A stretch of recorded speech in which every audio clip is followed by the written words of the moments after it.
Yes, hello, I am James Rowlands, and today it's the Wnr332. We are looking at the Dusty Classic and NXT Takeover Vengeance Day, and I have the pleasure to be joined by the Mind of Monty. How you doing, mate? You all right?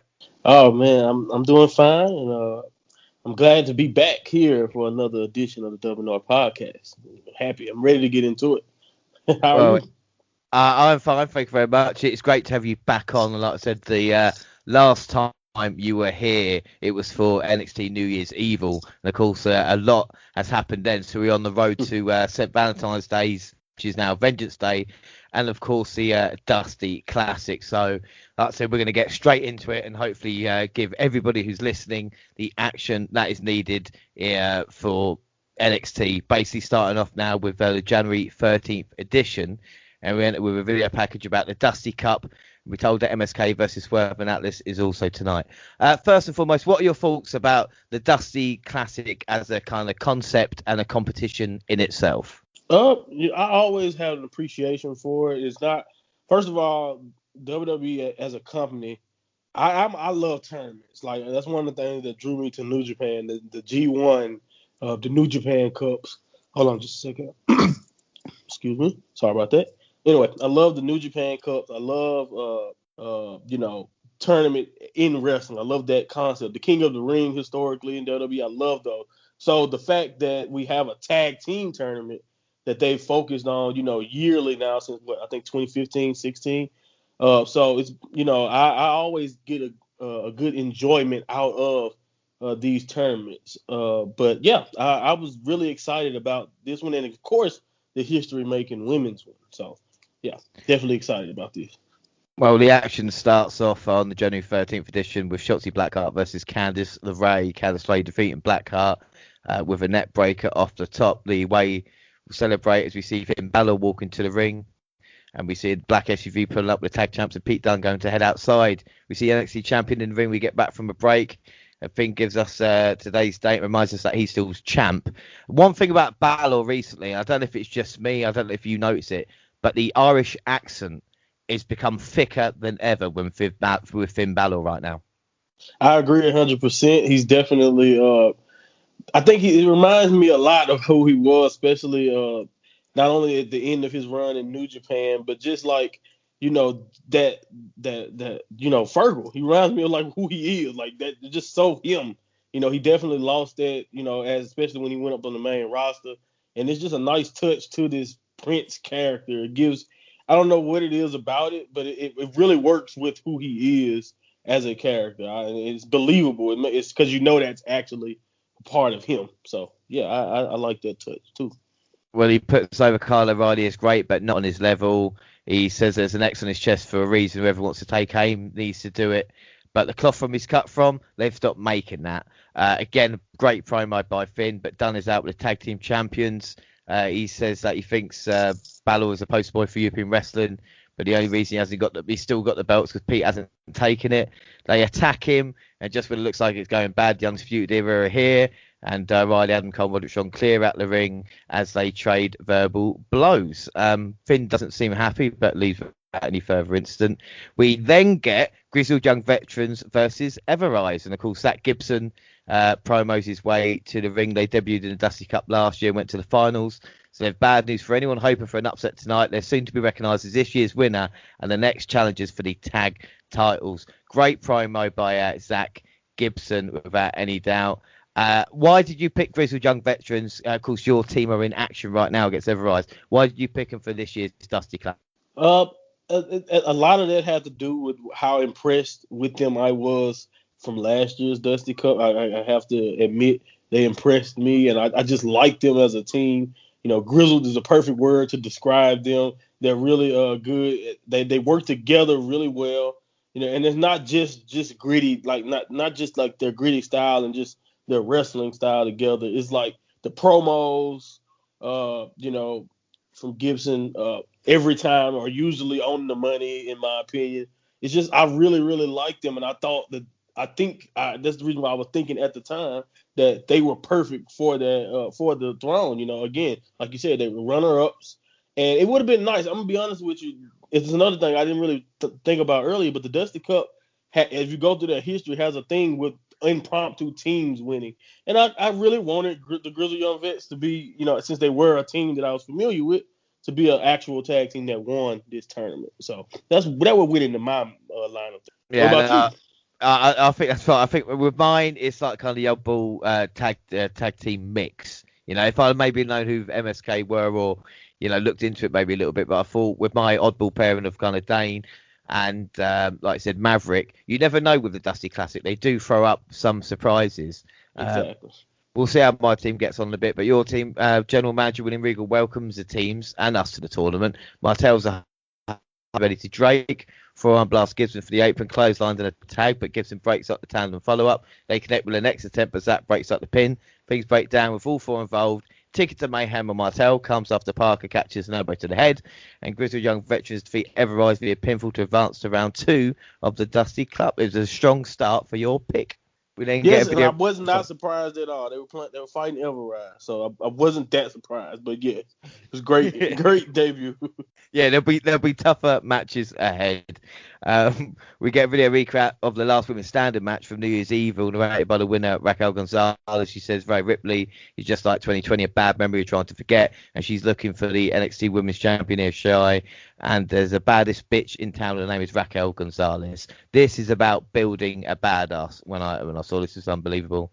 After the break, Mackenzie checks in with Shotzi. She's not happy with what happened earlier, but she's not going to dwell on it. Blackheart is going to focus on the future. She knows Lorraine Hart will be in the Dusty Cup, so she needs a partner. Ride or die. She wants someone she can go to war with, and it's Ember Moon. And they run through the catchphrase and vow to be the first winners of the women's tournament. It's good shit. I mean, like I said, the women's Dusty Classic happening, and of course Ember Moon and Shotzi Blackheart teaming up. Do you think it was right for the Dusty women? I mean, it's obviously right for the women to have a chance at Dusty Classic, but maybe at the same time, or maybe should have taken preference over the men's tournament this year. Oh man, you know what? That's a way I didn't even really think about it. I do think it's definitely, like you said, right that they have one, and simultaneously, honestly, I can understand how that, maybe that could be maybe hard to keep up with at times, or especially when, like you said, when it could take precedence over the male version. And also, let's just be honest, we talked about this for months with NXT. They don't have the strongest male tag team. Like, it's not deep. It's not that deep, really, when it comes to actual tag teams. So yeah, I could have seen them taking precedence over, but them doing it at the same time didn't bother me too much. But I can understand how that could have, got hard to keep up with after a while when you're doing two of them at the same time. Yeah. Well, the next match is Johnny Gargano versus Dexter Loomis. And of course, we've seen Dexter's drawing, and Johnny is not finding it funny at all. This is you kind of standard between the two. Ferry ends up taking a suplex from the apron, but Johnny manages to slide in to stack Loomis up for the 3 count to get the victory, and then Loomis slides behind Ferry after the bell to lock in the silence as Gargano puts the boots in, but Kushida comes to make the save, and he gets Gargano in a hoverboard lock as Loomis grabs Austin for silence, as Kushida shows Johnny his North American belt as posed over to end the segment. I thought this was quite well done for both faces to get one over the heels with the double submission at the same time. Yes, I think it was a great moment. Like you said, in the storyline, also setting the tone for what was to come in this rivalry between Gargano and Theory and Loomis and Kushida. I definitely think it sent the right message, and like you said, it really made the babyfaces look strong, which is always a good thing when you're going, especially when you know this is going to lead to a title match down the line. So yeah, I thought this was really, really strong stuff. Wade Bowd interviewed Tommaso Ciampa and Timothy Thatcher ahead of their fight pit match next week, and then we get Isaiah Swerve Scott and Jay Catless versus MSK. And MSK are in fact the Rascals, now going by Nash Carter. That was Zachary Wentz and Wesley Desmond Xavier. Things break down. Swerve comes in just as Atlas nails Lee with a bridging suplex. The newly formed team is on the same page. Spinning slam from Jake puts Lee down for a 450 from Scott, but Carter breaks up the cover. Lee is set up the corner, but Nash comes in to take out Atlas before he can tandem suplex. Carter recovers to make a tag just as Lee sends Scott flying with head scissors. They start Swerve for their finisher, a blockbuster for a heart attack setup, and that is it. MSK are through to round 2. The losing team argues amongst themselves and the winners check out the trophy in case of the stage. What were your thoughts on MSK? I'm not going to lie, I've not really seen a lot of Impact past maybe couple of years or so I weren't really sure about the Rascals. Were you surprised them? Were you happy? Did you know them? I knew of them. I have seen them select few times that I have checked out Impact. I'm just like you. I have not checked them out consistently for a while. Impact being there. But I was definitely a little bit familiar that this team, the Radicals, were pretty good before they got here. But I honestly, this is also the first time I really got a chance to just really watch them to try to, see what they have to offer. And I really love some of their tag team moves and how the matches are put together, and like the way I love Wes Lee's hot tag, as which I fell in love with just throughout this tournament. But I really was impressed with them, even though I'm not gonna act like I knew. I was like very familiar with them, but I knew of them before this, and yeah, I was impressed. Well, it's even like you talk about the standard moonsault when he gets pushed across. Yeah. And when you see a move like that, you think, I've actually seen that before, or you're going, why hasn't that been done? Because it is quite a cool looking move, and like I said, they definitely did bring something different to a lot of tag teams in NXT. I agree, and I think that's the thing that I like the most. They're different. They're not only their actual team, they just seem like they're gonna make the division stronger. And like I said, their teamwork, like they felt like that's another. I really liked it. I know you might hear that a lot throughout this, since this is the classics, since we're going through all of the classic matches. But man, like you said, the creativity is like what I really like the most about them. So yeah, I really was impressed. And I want to say about this particular match, I was surprised that Swerve and Jake Atlas didn't implode sooner. If you see what I'm saying, they argued a little bit afterwards, but I thought it would be a little bit different. I thought maybe it'd come into play in the match, but it didn't, and I'm not mad at it either. But yeah, that's just one interesting thing I thought of. We see Scarlett put in a video talking about how they took out Damian Priest and how they danced with the Prince. And then we get Zia Lee versus his mystery opponents. They make their attire. So his CWC looked like a temple.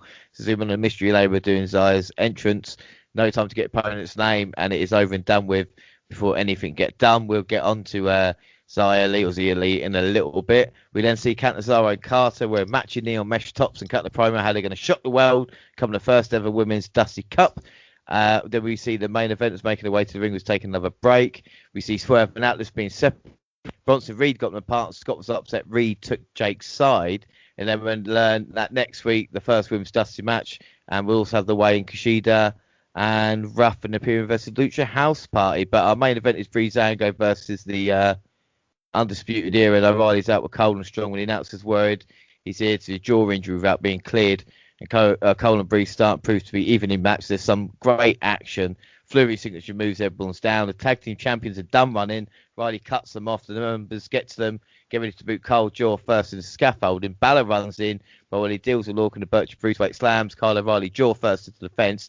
Kyle rouses to see what's happening, walks into a supermodel kick. He kicks out. When Dango tries to follow up with something off the top, he jumps right into a super kick. And the Undisputed Era get the victory and advance to round 2. They check on O'Reilly, who's bleeding from the mouth. There's a heel stand tall on the stage. We'll see they took out Balor, who's laid out next to Cole, who's clutching his arm. This is a good show. One of the things I'm going to say about the main event, it just shows you how talented Breezango are, Oh, definitely. I think they've been underrated for a long time. I remember their SmackDown run a few years ago, before when they were doing the Fashion Files, and before they even had to come back to NXT. They were always entertaining, not only in those promos, but when they had their eventual title match. I thought that was one of the best matches, best stories. They came so close. I was definitely rooting for them. They are underrated. Tyler Breeze is somebody, if you've been watching NXT for a long time, especially since the original crop of guys like Sami Zayn and Kevin Owens, Finn Balor originally, Tyler Breeze, when he was just a supermodel, I thought was absolutely great in NXT. So, and I've always liked Fandango in the ring. I've always liked him in the ring. So, not so much the dancing character, but him in the ring, always liked him. So, I really agree with you. This really showed just how much they can do. They can be serious, although, they want to entertain. And I like that balance. And honestly, I thought this also, when you think about how good they are, you can really look back and say, them as tag team champions, maybe they could have did a little bit more. Even though I'm not not complaining at all about the current tag team. No, exactly. And like I said, they made a statement with Dunn getting one over Balor and the Radicals at the end of the show. But also what the Dusty Classic did, and I thought this was quite clever, was make me watch 205 Live, because the January 15th edition of 205 Live had matches in the Dusty Cup. Well, my pick, Dane and Maverick were in action. Yes, Kitty and Dane on 205 Live. And it didn't really fill me with joy that my picks were on that show either. But we start off with Woken Wild and Raul Mendoza defeating the Bollywood Boys. The Bollywood Boys tried to coax 205 Live announcers into a pre-match dance, and Joseph said if they win the Dusty Classic, he will dance. The Bollywood Boys did come within a heartbeat of victory, a combination of suplex and a top rope elbow drop to Mendoza, but Wild interrupted the count just in time. Moments later, a vicious double team maneuver to Sunil propelled Legado del Fantasma into the second round, much like the smirking Escobar at ringside. This wasn't a bad match. If the Bollywood Boys were elsewhere, though, would they be more successful? Because they're not a bad tag team, are they? You know? No, they're not. I think they have been, stifled maybe with just, not only just creative, but nobody really wanting to have. They can't really escape not only being Jinder Mahal's underlings for a while. I don't think they've had a chance to actually show what they can do, other than being on this platform of 205 Live that, as we all know, is not, not too many people are checking for 205 Live consistently. At least I don't know that many people who are.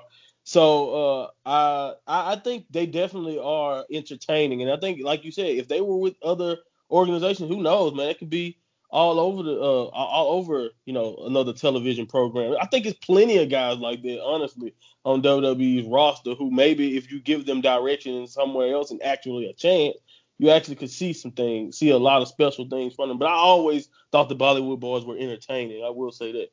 Yeah, no, I completely agree with you. And then the main event was Killian Dane and Drake Maverick versus Kurt Stallion and August Gray. WWE do love the oddball couple, but I think Drake works well with others. It's a great talent to have when you can just be put in a situation and you can kind of work off other people, and we've seen that in his career. And also, after receiving an early tag from Maverick, Dane introduced himself by immediately hurling Gray to the turnbuckles, and after tagging Maverick back in, he hoisted his partner onto his shoulders and rammed Maverick free into Stallion and Gray. One thing I loved about this match was Maverick moaning and saying, "Oh, please don't pick me up and throw me again," and Dane just wouldn't have it. He was using Maverick as a weapon in this match. Took out Gray with a crossbody, and Dane powerbombed Stallion, where Maverick went for a high five. Dane said powerbomb to former 205 Live general manager on top of Stallion for the 1, 2, 3. And like we said, Drake used to be general manager of 205 Live, and now he's participating in the Dusty Classic. It's amazing what can happen in a career in WWE, isn't it? Really? Right? Oh my God, what a spectrum! Don't forget his 24/7 championship run in between. I think while he was still supposed to be general manager, he's also managed AOP, I think, at one point in time, if I remember it right. Like, he's had an interesting journey, to say the least, all the way to having his fired angle in television.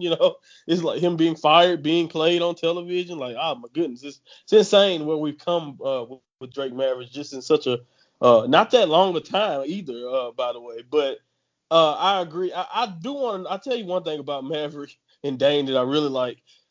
I've seen teams like this who don't necessarily get along, who fight, who sometimes their partner would use them as a weapon, or sometimes teams would get along. You see it as a spot.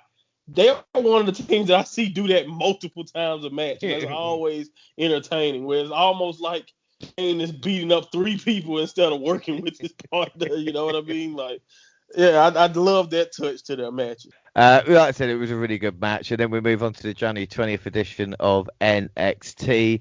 And our first match is Leon Ruff and Kushida versus Johnny Gargano and Austin Theory. Theory came in to save his mentor, but Kushida took them both out.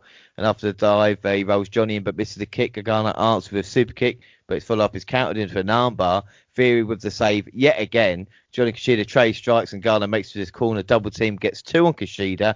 Frustrated Johnny sets up for the meet in the middle, but Ruff flies in to save his partner. He flies to take out Theory, which lets Kushida bridge out, suplex, and get the free. Johnny Gargano and Ruff and Kushida, or Rashida, as they might be known, advance to the second round of the Dusty Classic. Not a bad way to start. obviously we're building up, Johnny and Kushida feud, and to have it involved in the Dusty Classic just made sense, Right, I agree. That's one thing. Like I said again, that's another strong characteristic of like the G1, for example. It's always the G1 has so many people in it. Everybody has some type of story weaved into, even like not only the point story of like the point totals because they do a round robin type of thing in New Japan, but also, like just like you said, interweaving multiple storylines that may not even have an end goal of having anything to do with the Dusty Classic, but you can still proceed to move forward stories. So this is always that's one thing I love about tournaments in general. And that's the same about this tournament. Yeah, and the important thing is, like I said, when done right, and this is what we're seeing at this moment. We didn't get a Pete Dunne video package talking about Finn Balor. I love the idea of Dunne versus Balor. Dunne should win, definitely, but I'll get into that in a little bit. The announcers tell us Kyle O'Reilly is cleared for action. We learn Cameron Cross will be in action next week. And then we see Adonis, Dusty partner Desmond Troy is there and watches as Ashante lands some strikes, but they don't phase Cross, who snaps off a Saito suplex. Adonis sells it, another one, but tells referee he wants to continue. Big forearm to the neck, ends it, and Karrion Cross defeats Ashante. Adonis via pinfall. As Shaw checks his partner with ref and trainer. Cross grabs him, puts him in a straight jacket. He leaves them both laying. I put here, should Priest get his revenge? And obviously, since then, Damian Priest has gone to the main roster. I know you're a huge fan of Priest, so it would be remiss to ask you, how do you think he's doing since he made his way up in the Rumble? Well, I think so far he's been doing about as well as you can be with what he's been given. It seems like they're going with maybe like a Bad Bunny and Priest team, maybe against Miz and Morrison for Mania. I don't know, but either way it goes, I think right now he's fine. The problem is just kind of like where we was with Keith Lee. When you're on the main roster and once you fall out of favor and all of that, then, that can always happen. It can always be on a whim that next thing you know, it seems like, nobody wants to give you something. We got literally, I was talking about this on the Mind of Muncie podcast earlier. We got multiple guys like Aleister Black, Andrade, Keith Lee now, who are great in like I think all three of those guys are NXT champions.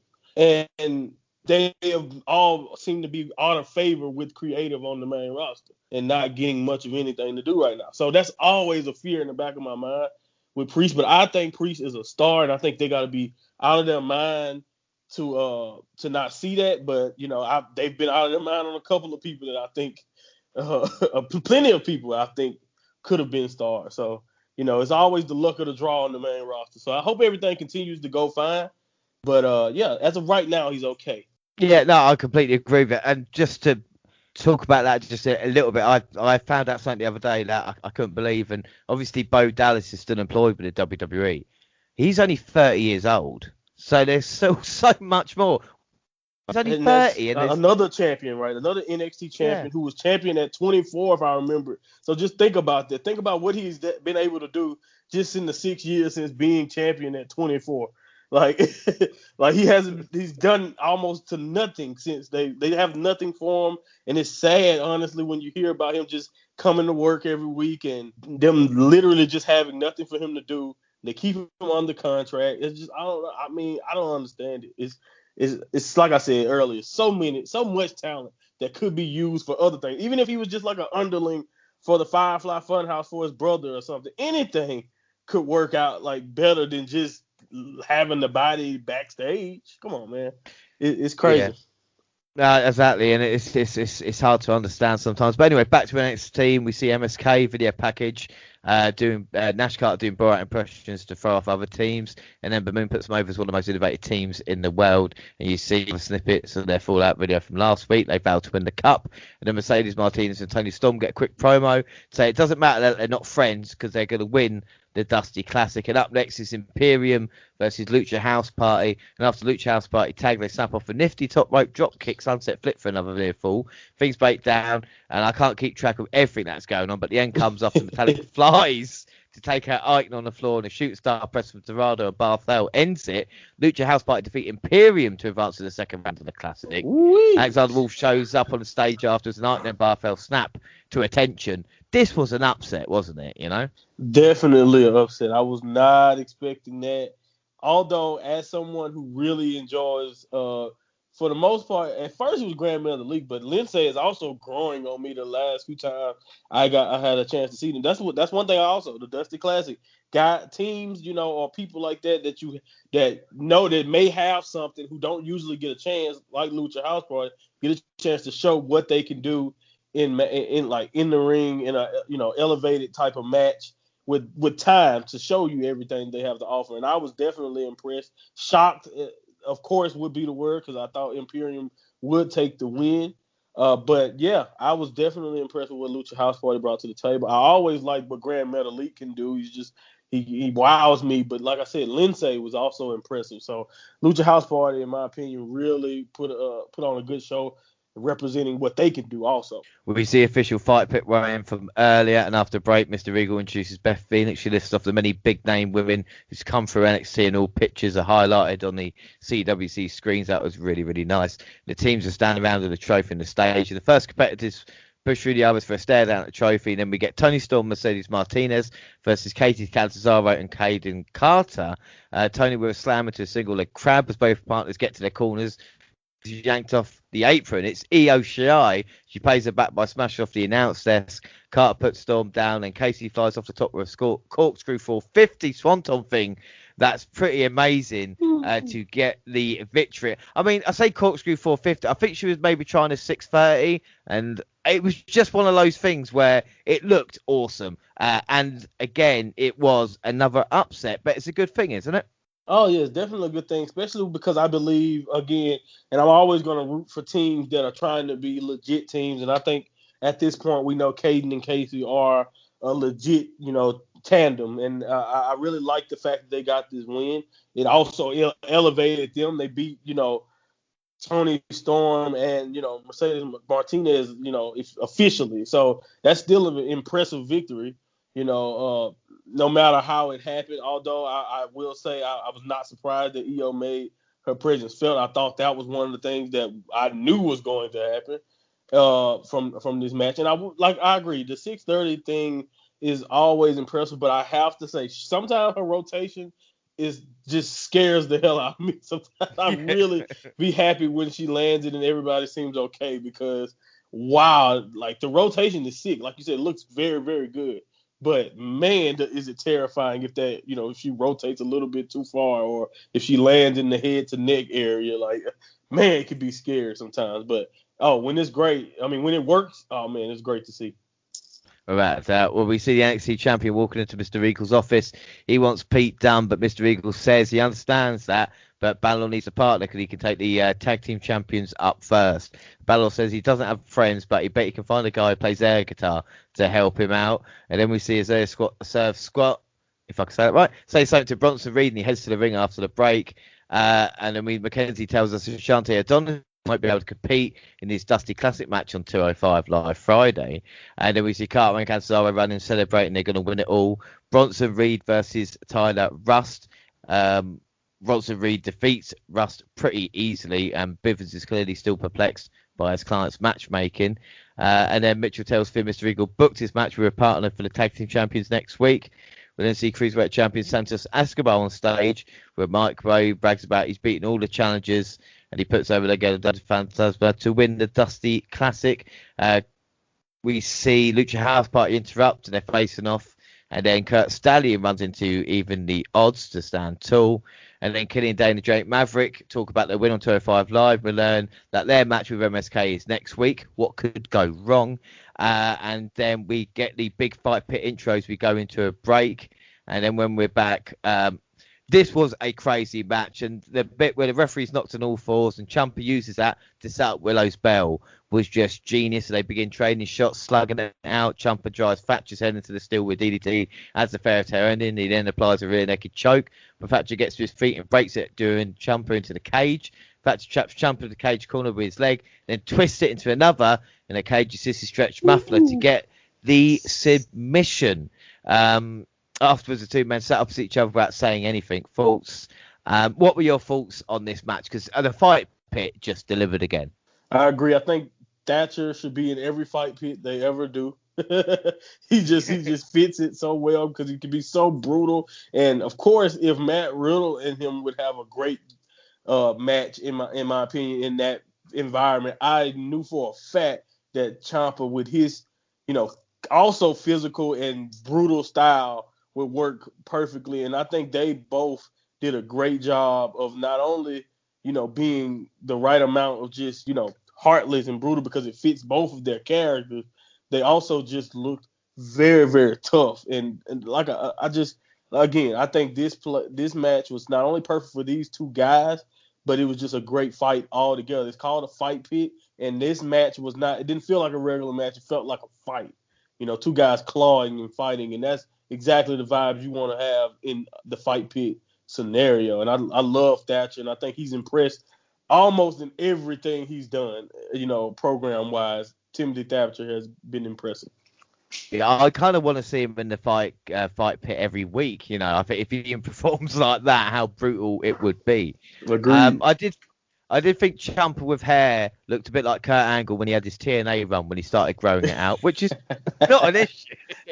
But it's definitely a weird look at first because I was like, did he age 10 years? Like, almost. It's crazy how not being clean shaven, and of course he also have the grays that's in his beard also now, so it just made him look very, very old. Respect earned, and the match type is still a success. And then 205 Live, January 22nd. This will be the first time a women's match has been held on 205 Live, and they appear to be looking down the noses at Gigi Dolan and Cora Jade. The two young superstars made a somewhat peculiar entrance to go against The Way. The Way took control. And Hartwell planted Jade with a sidewalk slam and later dropped Dolan with a suplex for the 1-2-3 before she and Candice joyously posed next to the Dusty Club at ringside. And with the ring upset, Lorraine Hartwell reached the semi-finals of the 8-team Women's Dusty Rose Tag Team Classic. Now back the winner of Shotzi Blackheart and Ember Moon versus Marina Shafir and Zoe Stark, which is on next week's show.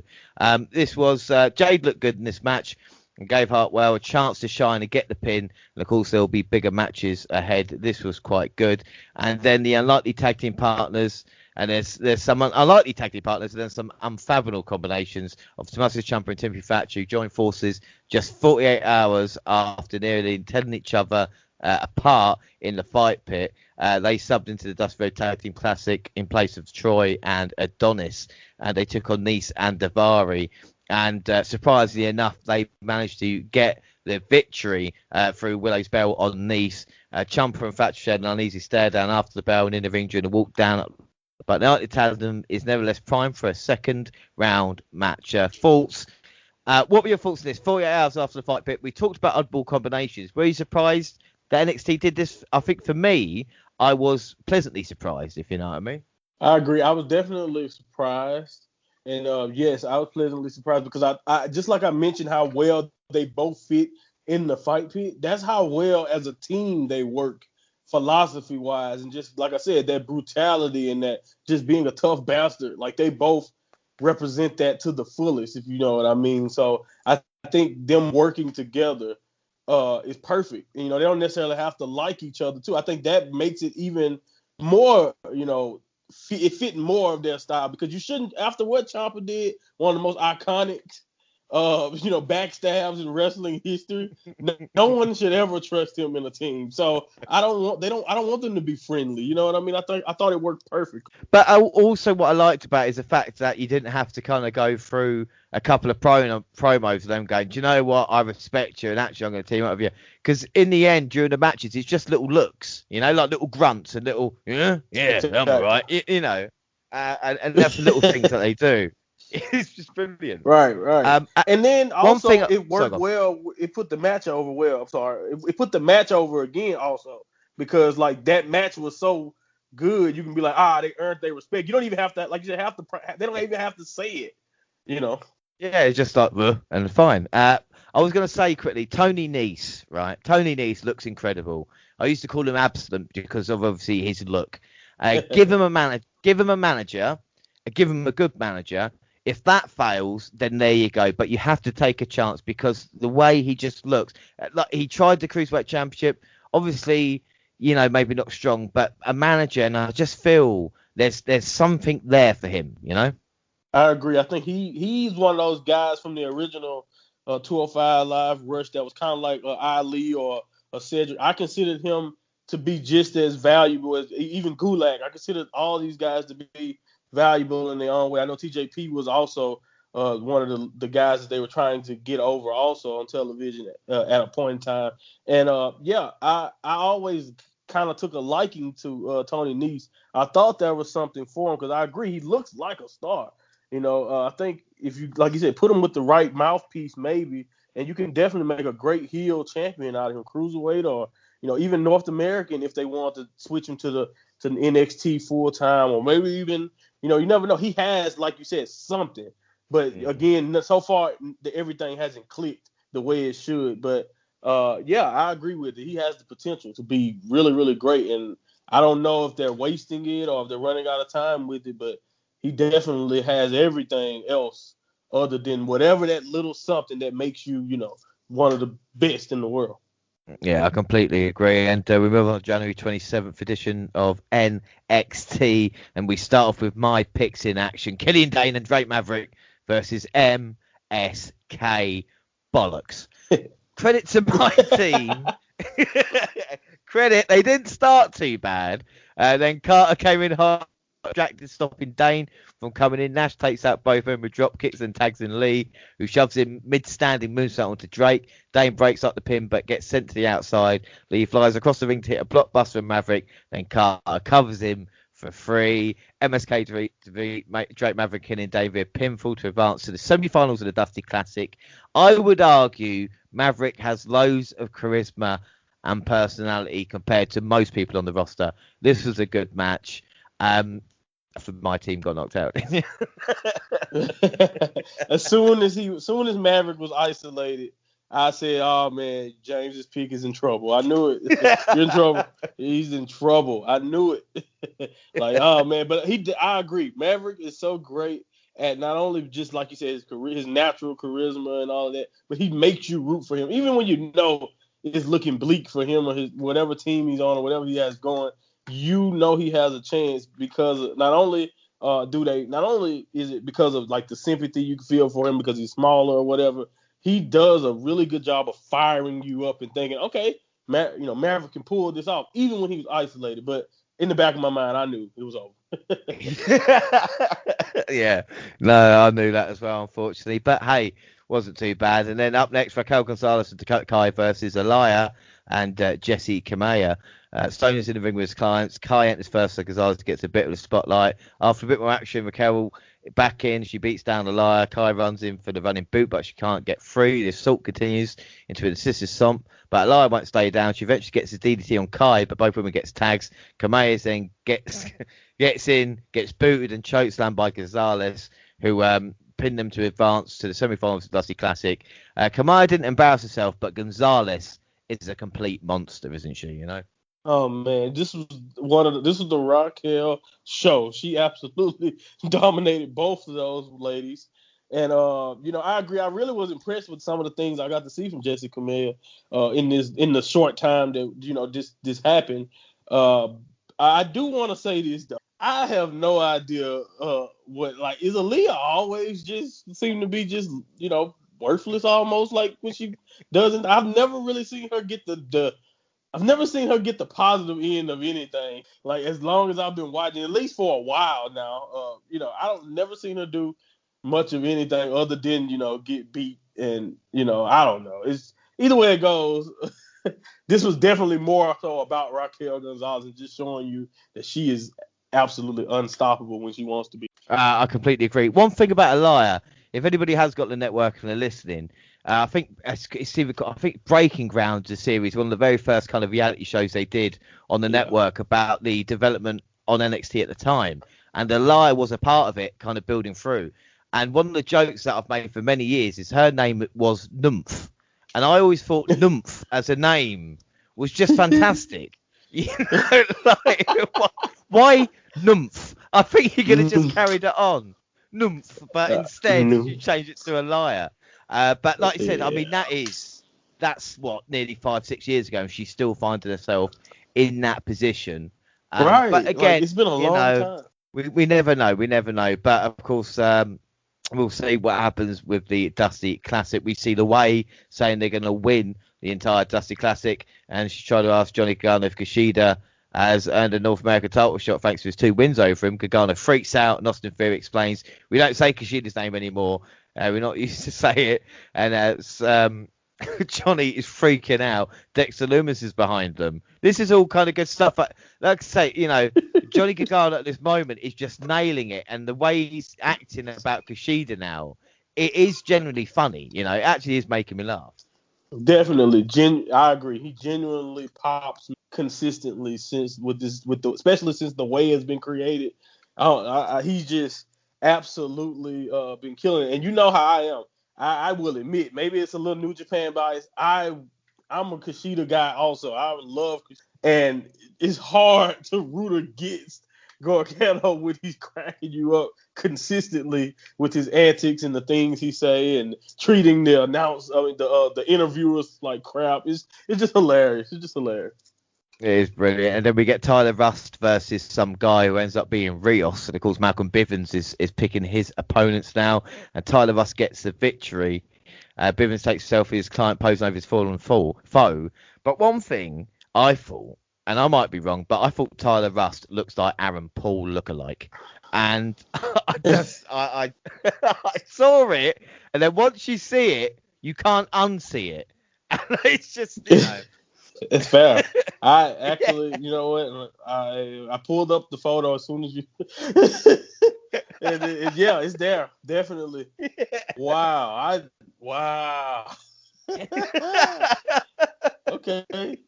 Yeah. I was shocked. Anybody can see that listening, and as I said, it does look like Jesse. It's a bit weird, but anyway, we move on and we see Finn Balor talking. Kyle O'Reilly steps in and asks if the champ is ready, and he says he always is, and they're ready to take on the tag team champions later on tonight. And then your picks in action next: Kushida and Leon Ruff versus the grizzled young veterans. And Zach Gibson promos to the ring as usual. Then starts with Kushida. There's a technical stalemate, frustrates Gibson when James Drake saves his partner for a whip into the corner, turns the tide. Doomsday device, but Drake can only keep Kushida down for 2. Grizzly Young Vets can't connect for the ticket to Mayhem, and Kushida gets a tag. Dive takes out Drake at the announce table. Top rope senton takes out Gibson on the other side.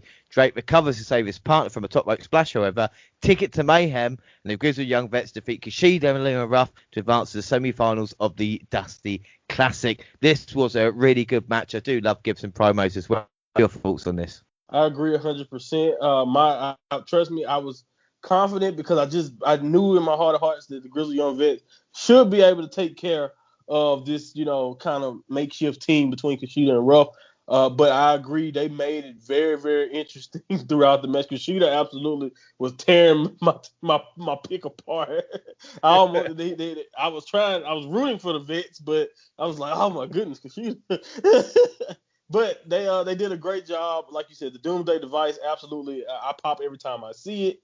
It's always great. And it was a very, very strong performance by the Vets and by Leon Ruff and Kushida. And I really love what they're doing with Leon Ruff. I thought after he beat Gargano, maybe he would go back after the Gargano thing. He would go back down to maybe just like doing things, jobbing maybe, and all that type of stuff. He is not a jobber. Leon Ruff seems like an established guy, and that's thanks to his program with Johnny Gargano, and I really like that. I really like the fact that Leon Ruff is still a threat. Yeah, without a doubt. And whilst they are looking at the trophy, Gargano Ferry run into attack. The protege makes Ruff watch while Gargano hits a slingshot DDT on Kushida. Loomis shows up low behind him to scare the way off. We then see Stallion laid out backstage. General Manager Winnie Regal checks him and says, "Legado!" As he goes. That's what I had in my mind. Santos was getting into with a group. Regal is pissed, and he says next week you will defend the title against Stallion. And if anything happens to him, the whole group will pay. We then see Toni Storm hit the ring with Mike. She promos about how she wants to destroy EO, which brings out Shy. There's a takedown by Tony. EO turns it over to Storm to the floor. She's drawing at Storm when Mercedes Martinez attacks from behind. She slams EO down and grabs the belt, which brings Tony in. They argue. Mercedes gets drop kicked in the back, which sends Storm to the floor. Someone needs to Martinez in the corner Tony pulls herself to safety, but just so she can attack the champ, she sends Shia into the corner and nails her with a trio of hip attacks, then poses with the belt. EO is so cool. I think I'll put that in every comment I will make about her, and I will also take this triple threat match. It was really good shit, and then we get an Imperium promo to say that Alexander Wolf saying that his return is just the beginning. And then we have Swerve Scott versus Bronson Reed. And of course, these are guys who had problems the past couple of weeks. The Big Aussie is battling his power moves, and Swerve is has impressed me in this. I thought it was good chemistry between the two. I like both roles they played here. We see Swerve a bit of control, but then the big man hulks up, puts Scott's down, ends it with a tsunami splash. What are your thoughts on this? This is obviously, you talk about first and secondary feuds. This is pretty much down on the list of priorities. But Bronson Reed, I think, has got a lot of potential, and I'm quite a fan of Swerve Scott. He's grown on me since he first debuted. I agree. I've always enjoyed, especially in the ring, what Swerve can bring to it. I've really enjoyed his matches for a while now. I think now with this kind of character switch, I don't know, he seems a little bit arrogant times 10 now, a little bit more, heelish, way more heelish than he began in NXT. But I really like what he's doing with his character. And Bronson Reed has always impressed me. I'm actually I can't wait to see what they have for him coming up, because I think he could be a great challenger for this time next year, maybe even NXT in the NXT World Title picture. You never know. I know he can definitely jump in the North American picture right now. Him and Gargano may make for a really interesting mix. You know what I mean? But I like Bronson Reed. I think he's not only great in the ring. I like what they could possibly do with his character, because he's one of those guys with his size and what he can actually do in the ring that down the line, if you build up Cross enough, maybe he could be a guy, a candidate who could take out Cross at some point. I'm not saying he will. I know that's a lot easier said than done, but Cross is still undefeated. So now I'm just theorizing, like, who could be the first guy to take out Karrion Kross. So that's another interesting thought right there. Yeah, and then we see Ciampa talking about his 16 years in the business and saying the fight you win, the fights you lose, and the fights you remember. And Timothy Thatcher pulls up a chair and talks about the respect they forged in their fight. And next week they're going to war with the Undisputed Era. And then our main event is Finn Balor and Kyle O'Reilly versus Oney Lorcan and Danny Burch. Balor starts with Lorcan as he announces play up the tension between the champ and his partner. O'Reilly took punishment, but Finn got back in. The quick tags focus on Balor's left shoulder. He always fights free, but a double atomic stomp and leg sweep. That was 2. The NXT champ managed to get some separation, but he can't reach Kyle. As Sling Blade finally gets him free and O'Reilly is in, he sends Oney to the floor and lights Danny up with kicks, running forearm. But Burch fights out the submission, targeting the jaw. He grabs a heel hook off a drop kick, and the Brit has to tap. So Balor and Kyle O'Reilly defeat them by submission. O'Reilly tries to warn Finn, but he's pulled to the ground as we see Pete Dunne step to Balor. Both the Irishman and his partner try to fight, but the numbers get to him. Cole and Strong arrive, but not fast enough to keep Dunne from snapping Finn's fingers. Good guys hold the ring and jaw at the heels of the ramp. Balor and O'Reilly share a nod before Finn rolls out, and this is where we leave things. This was the good stuff. It's been a slow burn. What a match Balor versus Dunne will be. And the thing I liked about Dunne, he had the fingers in his hand, and he thought, have I got enough time? And he was like, fuck it. And he just did it and got out of there, which I think looked really, really cool as well, I agree. I thought Balor sold those hands very well. I think throughout this feud, it was... by the way, I have to say, I got used to Pete Dunne hitting the ring for an attack. After the match, like, I was just expecting it. Whenever I saw Finn or Kyle or the Undisputed Era in general, I was just expecting the guys to jump on them at some point. That's just how much it was happening. But yes, I agree. Dunne looks vicious. He looks like a great challenger, and also, they did a great job of NXT of just hyping out I think Barrett was doing, for the most part, doing a great job of highlighting how important this match was, in the UK, just like for the legions of fans of both guys. So I really like that touch to this whole entire feud, and this was also another great part of that. Yeah, like I said, I'll talk about how important that match is when we get to it a little bit later. But we move on to 205 Live, January 29th. Dusty Classic Stark and Shafir versus Shotzi and Moon. Blackheart managed to tag out Moon back to start with some strong right hands and boots. Double underhook Blackheart and Moon followed up with a running hip attack, leaping code breaker drop start for a 2 count. Blackheart and Shafir fall to the floor as Moon traps Starkin and Archer and STF crossface to get the win. Nice moves to go. Stark didn't look too bad. Moon and Shotzi move on to bigger and better things, and Marina Shafir is just in no man's land at the moment.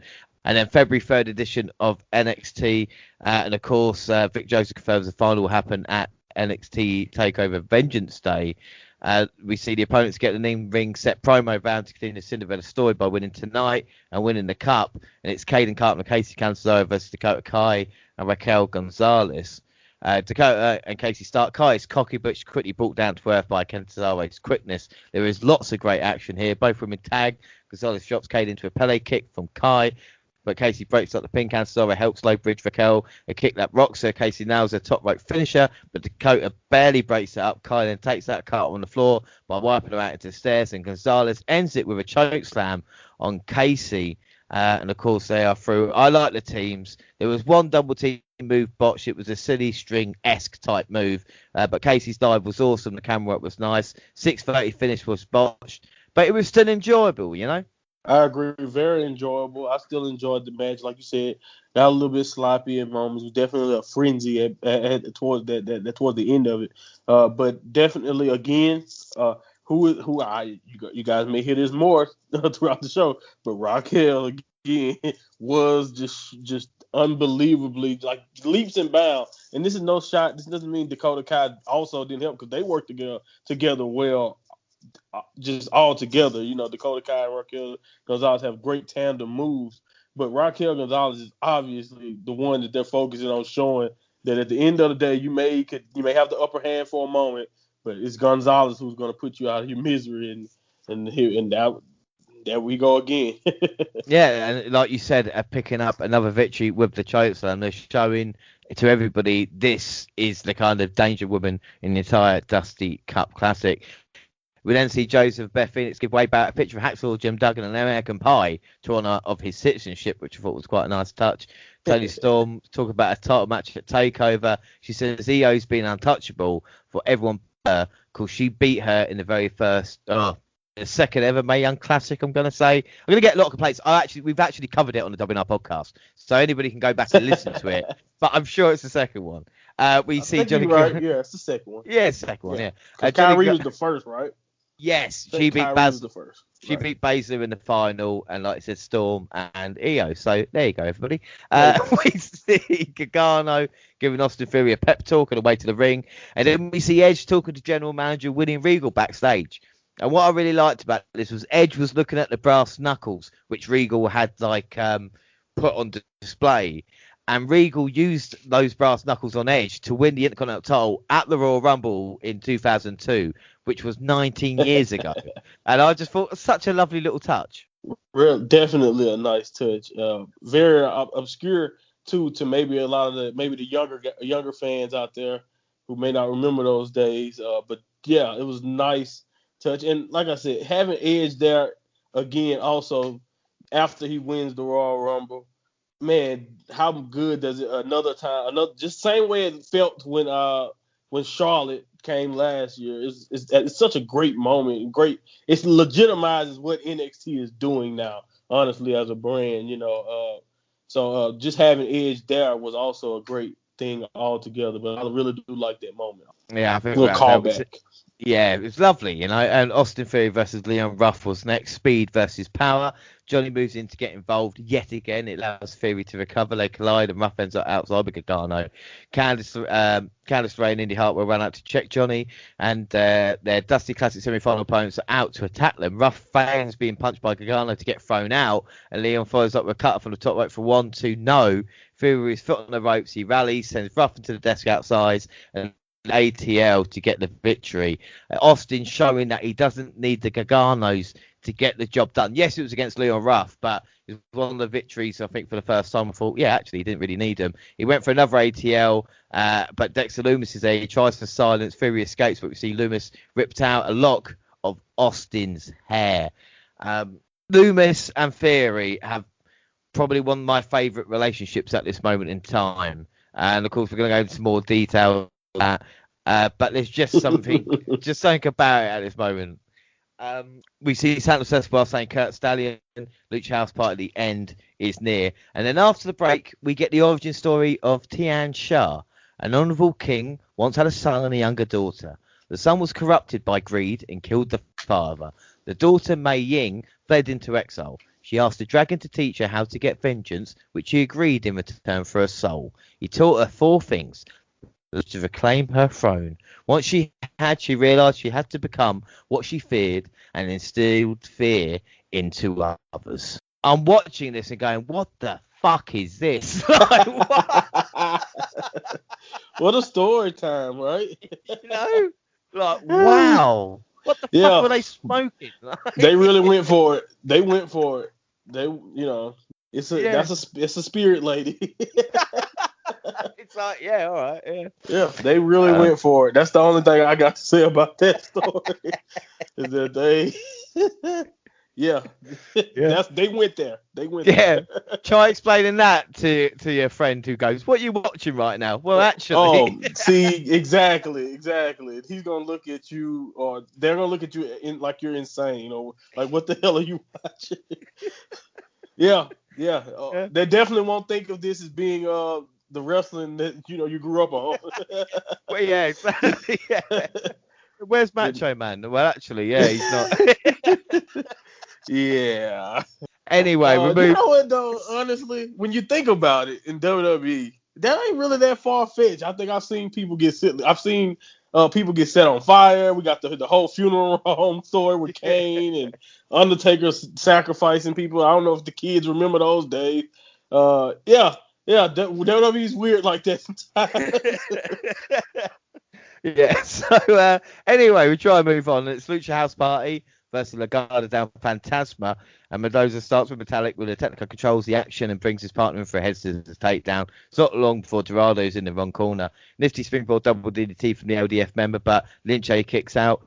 Wild stalks him but gets dumped over the top rope. Dorado fights Mendoza there and leaves him for a springboard run onto Wild. Dorado a moonsault from the top onto Mendoza. Run into the ring, gets Dorado, but the blind tag, Lindsay is held up for the Shining Wizard STO combo, and that is it. Legado del Fantasma advance to the Dusty Classic semi-finals against MSK. This was not bad at all, but it looks like MSK are on the way to the final. So the team... Yeah, it looked good right there. By this point, looked pretty good. Well, I'm trying to work out. So the team that beat my team might win the Dusty Classic. That's what. Yeah. I take solace in that, I guess.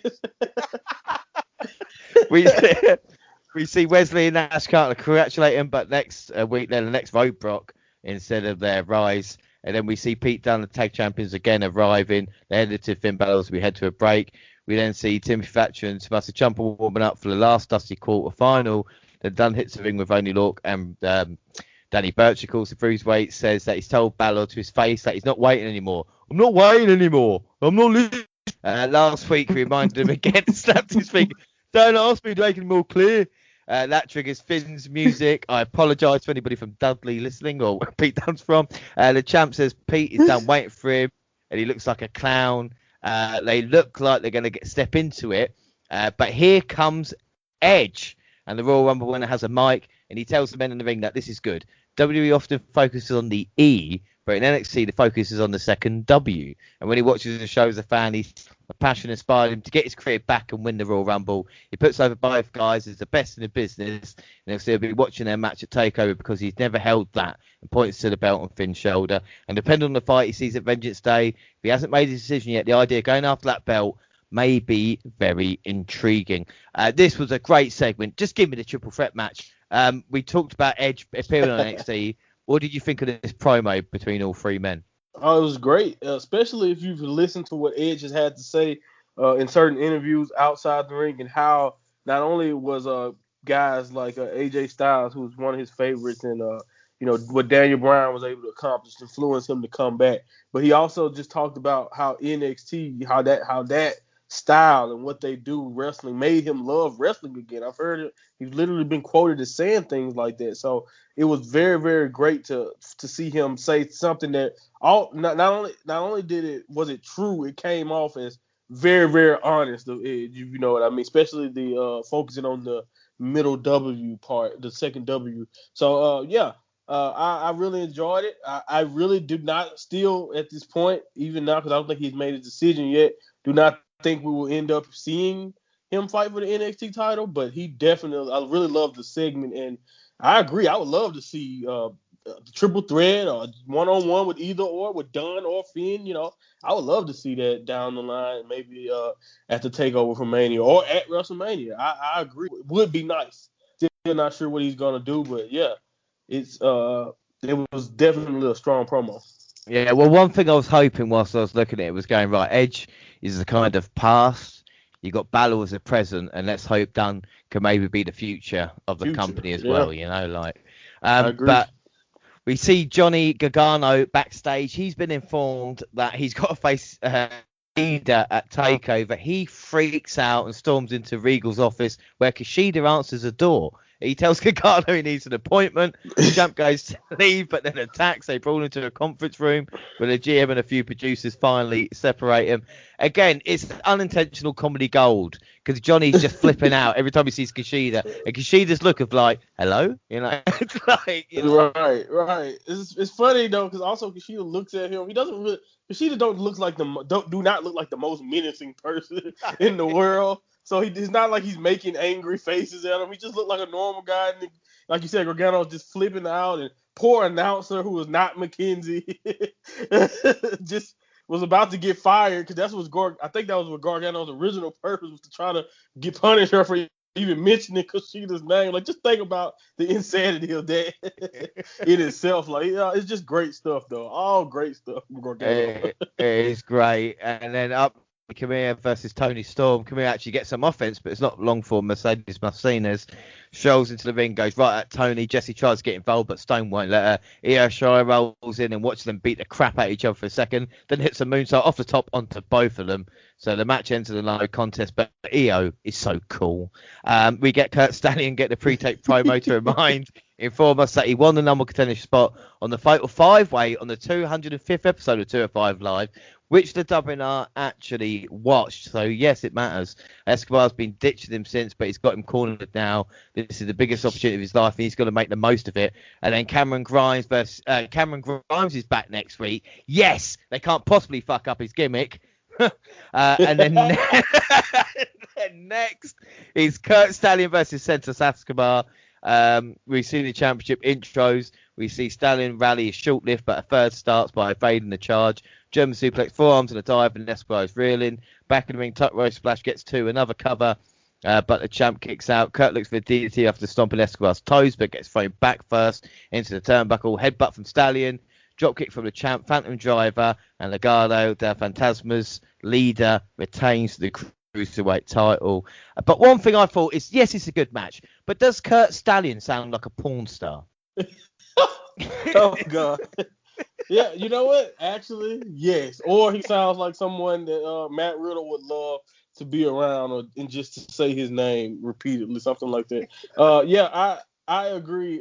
That's definitely one of those names that you would see in one of those type of movies. I'm not gonna say I actually focus on those guys' names. No.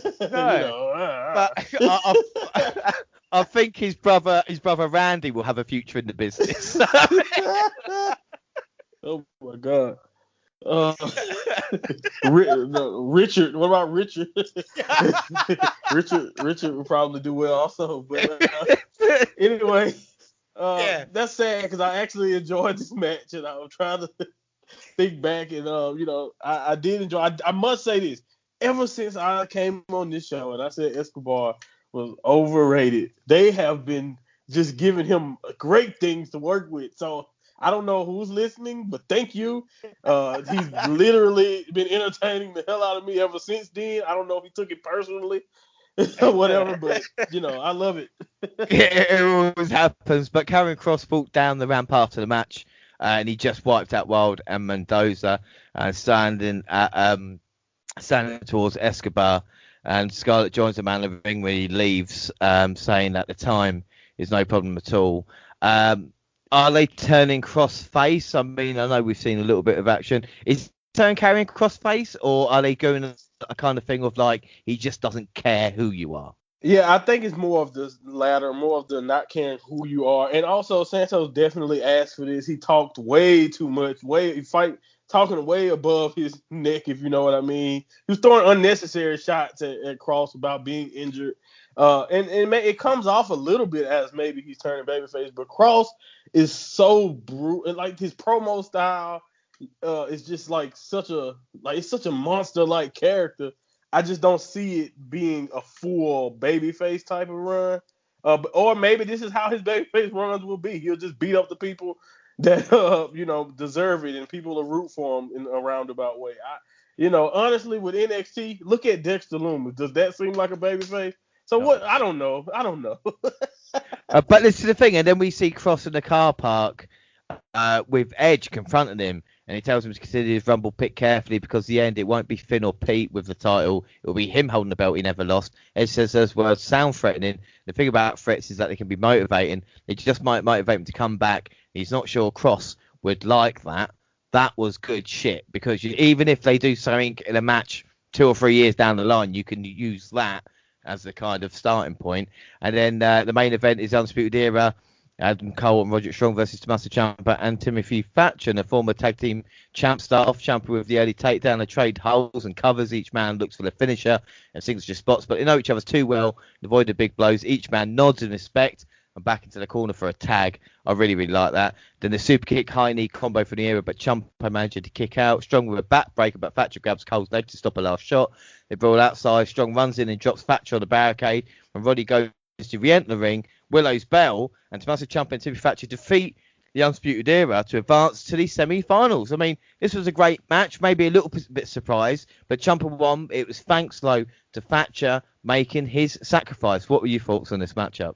Man, I really love this match. I enjoyed a lot about it. It was just very, very, like the successive suplexes and, running knees from Ciampa. It was like very high intensity, like just a flurry of strikes and all types of maneuvers. Like it was like you said, world class skill between all four men in this match. And the fact that, like you said, Thatcher sacrificed himself, and that came into play in helping Ciampa be able to put the match away. It just played perfectly. Again, like I said, they fit together well, and in this particular case, they look like a well-oiled machine. And I honestly was, I'm not gonna lie, I was definitely worried. I was worried about this because they looked really, really good, and I didn't know if even the vets could, take them on. But it's even like you said earlier with the oddball team is kind of the way that NXT like to go with it. So they may be throwing, like I said, a little bit of a swerve there. And we see the group of young vets staring them down to be fade to black. And ratings-wise, because we not spoke about it, AEW scored another ratings win over NXT on that Wednesday night because it had a special beach break edition of Dynamite. And it had 844,000 viewers compared to the 610,000 viewers NXT had. The main event of Dynamite was a 6-man tag match pitting John Moxley, Ray Phoenix against AWA World Champion Kenny Omega, or as Jim Ross would say, WWE World Champion. And the Good Brothers, Omega, Doc Gallows, and Carl Anderson won the match. But it's what happened afterwards where they truly had the wrestling world buzzing. After Lance Archer Van Dam's helped Mox fight off Omega and the Good Brothers, New Japan Pro Wrestling star Kenta showed up and choked out Moxley. Why? Well, find out next weekend when we tell you how all this came about. Let's get back to NXT in the Dusty Classic semi-finals. We go on to February 10th, straight to Wesley and Ash Carter's entrance. It's MSK versus Legado del Fantasma. Like I said, the Legado del Fantasma, their entrance, I think, is the most AEW entrance in NXT. Do you know what I mean by that? Okay, what do you mean? It's just like, as soon as I see the entrance, it's like the video comes up straight away. You've got that kind of little bit, and then the effect is they come walking down. And I think... okay. You know, with AEW, you'd always kind of have that little bit of video beforehand to kind of introduce them. Not that it's a shot here or there, I don't mind either or how they do it. But I just look at them and think, especially as like a kind of 3-man team, they're probably you could put them in AEW and they'd fit in perfectly because, they're good workers. They're a team. You know, you can just see it working. You know, in that way. But they're not. I They're in agree. NXT. They're in NXT anyway. So it doesn't matter. Yeah. And they, like you said, the interest also, honestly, I don't know what it is about their little instrumental, but it adds a lot to their the presence, and then like you said, the camera angle makes them look bigger than they actually are, honestly, also. So yeah, I like their interest, but I understand what you mean. They definitely could fit right in AEW. Well, Legado in controls, we go to a break, and then Zaguri gets him a stand in. Lee sends both LDF members to the floor where he shoves his flipping partner onto their opponents. Wells follows up with a dive. He brings Rolled in for a cover, but Mendoza pulls him out to make the save. Missile drop kick and a tag to his recovered partner. Wild with a reverse for Varna and a cover, but Carter with the save. Things break down. Wild with a 450 off Carter's back, but Lee gets his knees up. Mendoza drops Carter onto Lee, and Nash gets knocked to the floor. He pulls Mendoza down with him. Lee with a running thrust kick to Wild. Carter tags in. They confer. They do their heart attack blockbuster for the 3 count and advance to the finals of the Dusty Classic. Wesley impressed me. I like the way he looks. I like what he does in the ring. Yes, he's a little bit small, but he's pretty solid. I think Carter might need to work on his body a little bit, but I think that's something that WWE and NXT maybe don't get credit for. I always remember Goldust, and I'm sure there's plenty of other wrestlers maybe come and might not look the best, but they get solid, and they look like superstars at the end, Right, I agree. I love Wesley. Like, again, the hot tags of Wesley. Oh my goodness, man, he comes in like just on fire with athleticism. He's so explosive, man, so explosive. And then Legado were going to lose, but look good in defeat. MSK have been handled really well from their debut. They've put it all on there, and it's paid off for them. And then we get a video package for Xia Li. She's next, after some ads, of course. First, the Mercedes Martinez promo. She says she's worked 20 years to get a title shot on Sunday. And that's why she's come back. This is the real her. Martinez calls Toni Storm a little girl and tells Io Shirai her run as champ is over. She's walking out as champion. Bet on that. And then Tian Sha, who is thousands of years old and trained by a dragon, remember that, sits on the stage. Her disciples appear beside her and walk to the ring. Burrow moves Lee's headwear. She draws her sword for a cutter, hands it back to him and gets in the ring, looking literally like fire. Casey Cancelo and Kaden Carter sharp at ringside and plead with Xia. She isn't her. To get him step back, and Lee's opponent attacks him from behind, and then Xia Li beats Cora Jade in less than a minute with lethal striking combinations. Why has no other wrestler ever come up with that fact of a lethal striking where instead of wrestling for an hour, you can hit 2 strikes and get the job done? What, I don't understand. Oh man, yeah, you would think we would see it more often. It's also interesting how it always seems to happen when the lethal striker is fighting someone I've never heard of. It seems to always take place, when it's like that. I've noticed these things. I get it. I get what you're saying. Oh my goodness. They still not good enough though, because obviously Casey and Kaden are storming up the ramp and demands answer for Tian Sha. Sarah runs up, moves her away, and begs her master forgiveness. And Mai Ying, who is now how Wade Barrett refers to her, grabs Boa in a mandible claw, and Lee runs back to the ring so into the apron. She runs back to the throne and begs forgiveness. She lets Boa go as the announcers ask the same questions we all have. I don't think it was all the questions we had. Did Wade Barrett go, what the fuck is this? Like, I've got some bad news. No, this is shit. Like, what the fuck? Oh my god! All I have to say is, all right, if you want me to buy into the dragon, you do not have normal wrestlers walking up to the dragon lady like she's not a dragon lady. Nobody else is selling like they believe the story, so why should I believe the story? other than Xia Li and Boa, no one else is afraid of this woman. So that's one thing, and then also, again, she was trained by a dragon. What the hell you need Xia Li for? What you need Boa and Xia Li for? Seriously. When you say it like that, it sounds ridiculous. No, that's the point. This is actual content on television. If it sounds ridiculous coming out of my mouth, it was ridiculous on your television screen. Oh my goodness. The fact is, we're laughing at it, but in a couple of weeks' time, when they do a 6-man tag match and the Dragon's the third part, we're gonna know. The match in a charred ring. Yeah. and everybody dies. So we move on. Oh my God. Right, okay, right. So let's get back to it. Karrion Kross wants Santos Escobar next week, and Regal makes the match. We see the way entering the women's Dusty Semi, but poor Johnny Gargano's in a wheelchair.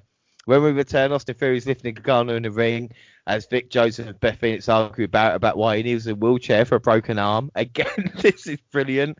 North American champ gets on the mic and blames Kushida for attacking and injuring him.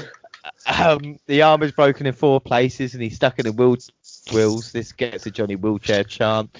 He's really bummed he can't have his match on Sunday. He's looking forward to it. He calls on Rigo to suspend Kushida, which brings out the GM. He tells him that the medical team cleared him and he shouldn't stop the charade. The way he puts an X-ray on the Tron, showing a bone broken in multiple places. Regal points out the X-rays for the right arm, and they have a very funny argument about Johnny's giving 2 options. He's to let Ferry wrestle as a surrogate later tonight. Garner says we're not doing that, or he can relinquish the belt. The champ for a few minutes. Regal said he needs to consult with Kushida, who has slipped in behind away. Austin even slaps him on the chest when Johnny makes fun of the GM for taking someone who isn't there. Things break down. Candice tries to attack Kushida, but Ferry holds her back. Kushida and Gargano have a tug-of-war with the belt, while Lorraine and Indy Hartwell's opponents enter, realising then Johnny's actually not injured. This was just brilliant, wasn't it, you know? Oh, my goodness. Oh, I definitely... First of all, I immediately, when he came out in the chair, was like, did he just get kicked in the arm? What the hell do he need the chair for? But I definitely popped because I realized what was going on. It's just great. It was just great stuff again from Johnny. You know, the whole Regal back and forth, the pulling of the belt. It was just nice heel work to try to weasel your way out of the match with the fiery baby face. But man, again, it was getting harder and harder to root for Kushida in that match just because of how entertaining Gargano consistently was. Oh, without a doubt, Johnny's got the heel stuff nailed down. And Raw should know how to seg into 2 segments, you see, because obviously we had the way making a way, and then we led into the next match, you know, rather than just making a singles match into a tag team, whatever, you know, happens on Raw. But then again, like we said, we move on to Blackheart and Moon versus Hartwell and LeRae. Blackheart and the Poison Pixie brawl to the outside, and Hartwell helps Candice go all school for a run. That sends Ember crashing into her partner as we go to a break. The Hills are in control. And then we see Indy tagging in with Candice with Wicked Stepsister and Hartwell with springboard elbow drop for a near fall that is broken up by Ember. Shotzi with a roll up for a near fall, followed by a running knee into the corner. Blackheart hits a rope assisted DDT. Moon with the eclipse to Candice, and Hartwell gets on Candice to save her from a senton. But she's legal. Shotzi pins her, and yes, Moon and Shotzi are through. This was a really good match, maybe a couple of missteps, but that eclipse, well, any eclipse really is just brilliant. What were your thoughts on that? I agree. Eclipse is always nice to see. I love how they make a move like that. They probably shouldn't come out of nowhere, especially when it's a multi-woman situation. They make that move come out of nowhere. So I really like that. I really like that part of it. Indy Hartwell, by the way, in this match really impressed me. With how well she hung with the other 3 women in this contest. I think maybe she was getting a little helped along because of the talent level of the other women in it. But either way it goes, she did a really good job of not looking out of place and her protecting her mentor. You know, even though it wasn't necessarily the smartest thing, because I don't know how she forgot that she was legal. It still wasn't effective enough finish to where I didn't mind it. And of course, Blackheart and Moon making the finals is a great thing. I thought they were another great team that was made for this spot. So I didn't mind it at all. We then see Thatcher and Ciampa saying that, you know, Grizzly Young Vets are a tough team, but they're going to win the Dusty Cup. After the break, we see Mitchell interviewing Escobar.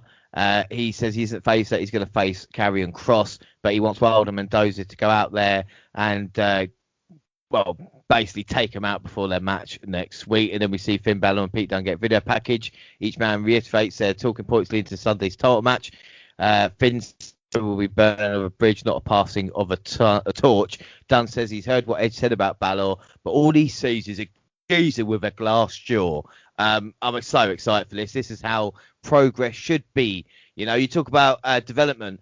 NXT UK, we start that off and we have someone like Pete Dunne, the NXT UK champion, now moved on to NXT. Can he be the NXT champion? I think, of course, but it just shows you where you can go if, you work hard enough. Do you think, well, I'll ask you now, do you think Pete Dunne deserves this position for the NXT title? Oh, yes, I believe he definitely deserves it. I remember all the way back to War Games how just brutal and how intimidating he can come off, and I think him and Finn Balor, especially with how Finn Balor looks, and how the way it matched up, the way they just fit together now, I thought the timing of this was perfect.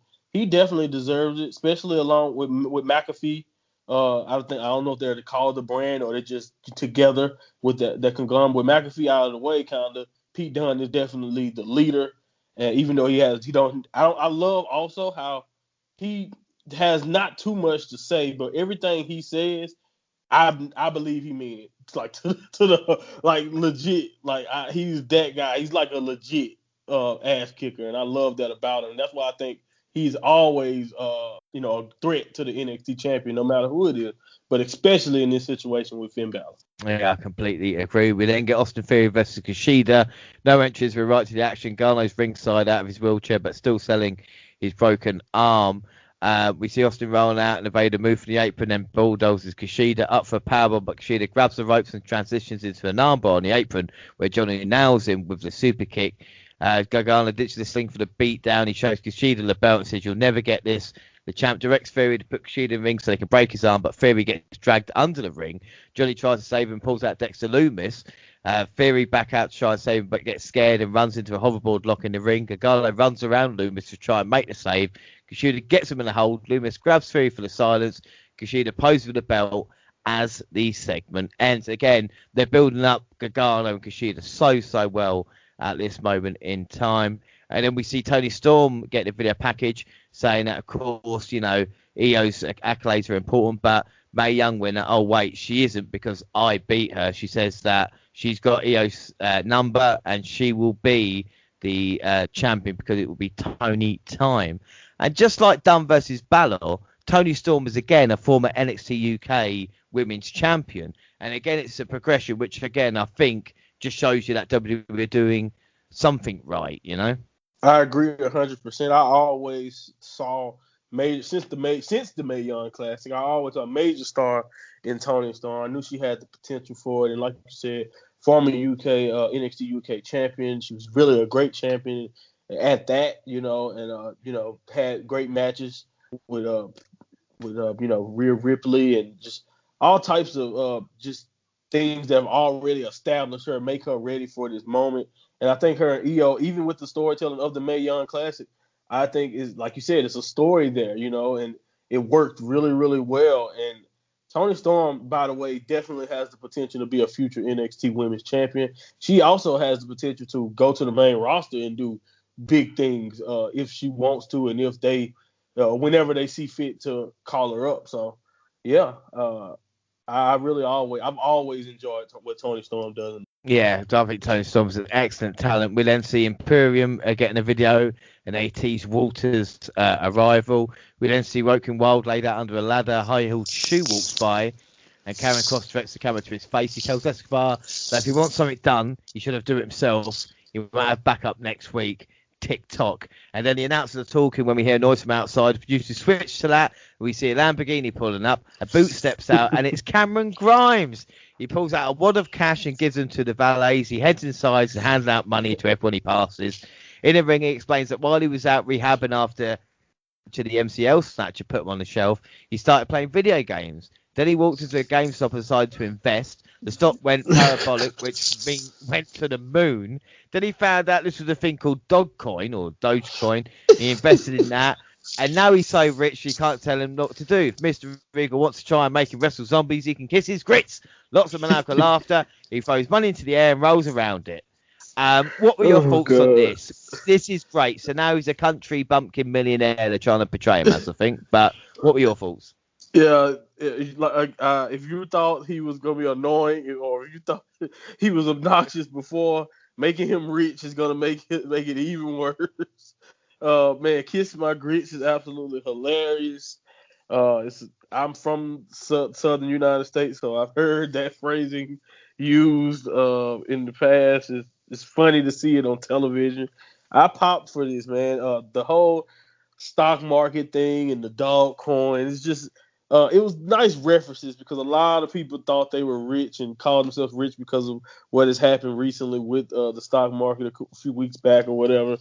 And I just think honestly, I'm waiting for it. I'm not sure if it's gonna happen, but I am waiting for the inevitable crash, and maybe he takes one chance too many, and now he's back to broke or like regular Cameron Grimes because he took a couple investments too many or whatever. I don't know why that's immediately what I thought of when I saw this character, but either way it goes, character promo wise and who he is, I'm counting on him to still be just as entertaining. Yeah, I mean, the thing is, even with this kind of new character shift, he's going to give 100%, which is why I became a fan of his stuff early on in the years, like I said, fighting zombies. Then if he gives it everything he's got, he'll try and make, like I said, chicken salad out of chicken shit. And we'll find out actually what happens, whether it's going to be a success or not. And then the main event is Timothy Thatcher and Tommaso Ciampa versus grizzled young veterans. Of course, your picks in action. One of the final hurdles. Zach Gibson is running down Thatcher and Ciampa during his entrance promo time. They don't like that. They tap for the bell.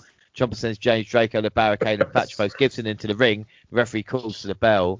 The grizzled young veterans are in control. Doomsday device hits, but Thatcher breaks up the cover. Thatcher is sent to the floor by Gibson, but slaps him. Drake with a suicide dive to Thatcher. Ciampa tries for the Willow's Bell, but Gibson holds on to Drake. He then tags himself in. They hit Ticketed Mayhem for the 3 count. Yes, that is right. Grizzly Young Vets defeat Tommaso Ciampa and Timothy Thatcher to go to the finals to face MSK at TakeOver. What were your thoughts on this matchup? I wiped sweat. Oh my forehead. That's what, man. I was worried, man. I was so because, like I said, the impromptu team thing, and then since Thatcher and Ciampa are who they are as characters, it still would have made sense if they found a way to fight meet MSK in the final, because of their character work and how the contrast of styles still would have been there. But it was still nice to see the vets pull it out, as they tend to do, with of course great teamwork and just great timing. I love their timing and how they not only did they separate Thatcher early in the match, but once they got Ciampa alone, I figured, okay, we got these fellas. You know what I mean? So it was definitely a tough match. I was worried, but man, was I happy with the result. Yeah, I think without a doubt, when we talk about the result going your way. But again, I don't want to keep harping on about this, but like Pete Dunne, like Tony Storm, the grizzled young vets are the NXT UK blueprint, very first ever NXT UK champions, and now being used on a position of the roster. And I can quite happily say, win or lose at the Dusty Classic, I think we will see them holding NXT Tag Gold sooner rather than later. I think that'd be right. Definitely. So then the announcers run down the full card for Vengeance Day. Each set of opponents make their way to the stage for a stare down, as the match is mentioned. I know some people on Twitter might not like this, but the final image of Balor and Dunn stepping to another one in the ring, I really dug it, and I thought, yeah, actually, these matches is what I'm really looking forward to at TakeOver. I like what they did. I agree. It was definitely different. I was not expecting them to do those face-offs that way. I kind of liked that. It was just, I love unique things, especially when in wrestling, the way they did that. And I agree, the stare down at the end, also the contrast, like Balor and Dunn, they weren't, talking to each other or arguing. It was just an intense stare down, and it was like a contrast, like, okay, this is real serious business, this match right here. Like, we have problems, and I can't wait to tear you apart. So yeah, I really like that touch of those stare downs. It was definitely unique. Yeah, I think about that, and I think that's it. We've caught up with NXT since obviously their last special New Year's Eve. We're on the precipice, as it was, of Vengeance. What are your thoughts of NXT this past month or so, and what are your thoughts of the Dusty Classic as we go towards TakeOver? I think they did a great job again of not only building other storylines, using the tournaments, but also trying to showcase, give other people a chance. I did not necessarily get a chance to shine, show what they could do. I did not necessarily like how many of the matches were on 205 Live. I watched the first week of the 205 Live because I remembered that they were there, but I'm not an avid 205 Live watcher, so I actually did not even get a chance to see a good chunk of the matches. I know I got to see a lot of the television classic matches. So if I had one thing to say, is that maybe a little bit, maybe I just wasn't listening. I will admit I do that. So so didn't even know that some of those matches were taking place there. But honestly, overall, the tournament, like I said, Indy Hartwell, it was nice to see people like that and some of the other people who we don't get to see shine necessarily get shine. Lucha House Party, you know what I mean? Like we said, Brizongo. But yeah, it did a great job of adding fire to certain angles, but also advancing, the tournaments well. And I thought everybody who made it to the finals made sense being there. Yeah, I think without a doubt. Rating wise, Dynamite again, AEW got 741,000. NXT's 558,000 viewers. Kenta got the last laugh of Moxley by beating him down after the bell, giving him plenty of momentum ahead of their IWGP United States Championship match at New Beginning, which we will cover on March 3rd. But now on to the main event, NXT Takeover Vengeance, February 14th. We start off with kickoff, and Pat McAfee looked rough. Oh, wait, no, a minute. Apparently that's Brandon Walker. Oh, bloody hell, I didn't know that. He's joined by Sam Roberts and Wade Barrett. Pat left himself go at the start. We see Balor arrive and then done with Lorcan and Birch. Yes, they are not defending again at a takeover. Why would you defend the NXT Tag Team titles when the Dusty Classics are taking place? And then we said Mackenzie Mitchell, she talks about the Dusty Cups. The women's title match participants arrive. EO looks cool doing that. MSK interviewed. They are excited. This panel is really awkward. Sam was weak as hosting, and the other fucker just stood there. But Wade saved it, but was interrupted by Eli Drake. He said he will put Wade out of retirement if he gives him any stick. And he is LA Knight. He's looking for gold. And of course, Eli Drake has signed a deal with WWE, who is going to start in NXT. This is his second run. He was billed as Slate Randall as he worked for NXT 2013 and 2014. He was tag team champion with Scott Steiner, and then was known as the Global Championship in August 2017. He recently competed for NWA. He and James Storm had won the NWA tag team titles in January 2020. What were your thoughts on this? I mean, do you know a lot about Eli Drake? Are you happy that he's on board now with NXT? I'm not gonna lie to you. I do not know a lot about him. I liked his work, like more recently in NWA. I'm just gonna be honest. I really absolutely despised his character in TNA as Eli Drake. So I don't know if he did a great job or if I just didn't like him. That's just how bad. You know what? He didn't do a good job because he was one of those channel changes. Like I would change the channel just out of frustration sometimes. With the few times I watched TNA, because I'm not gonna act like I watched it all the time. And some people may know way more about him than I do, but I must say this: the promo, not only on the pre-show, but I know recently the most recent promo he gave also was really, really strong. I really enjoyed his promo, so I definitely like what he was doing in NWA before he came to WWE. So maybe he's doing good. But man, what was his name in 2013? That was absolutely horrible. Just way to bury your kid before you even give him a chance to start. Wow. You can imagine Vince McMahon going, "Your name, kid's gonna be Slate Randall." Oh my goodness, that's just bad. Who's gonna cheer for Slate? Can you even chant Slate? Can you even chant Slate? Slate. That's what he wanted. Randall. Okay. Yeah. Anyway, we get Kushida Johnny promo into a dumb Balor promo. It was a naff kickoff. Time to start the show proper. What were your excitement level for this event and the matchup you were most looking forward to?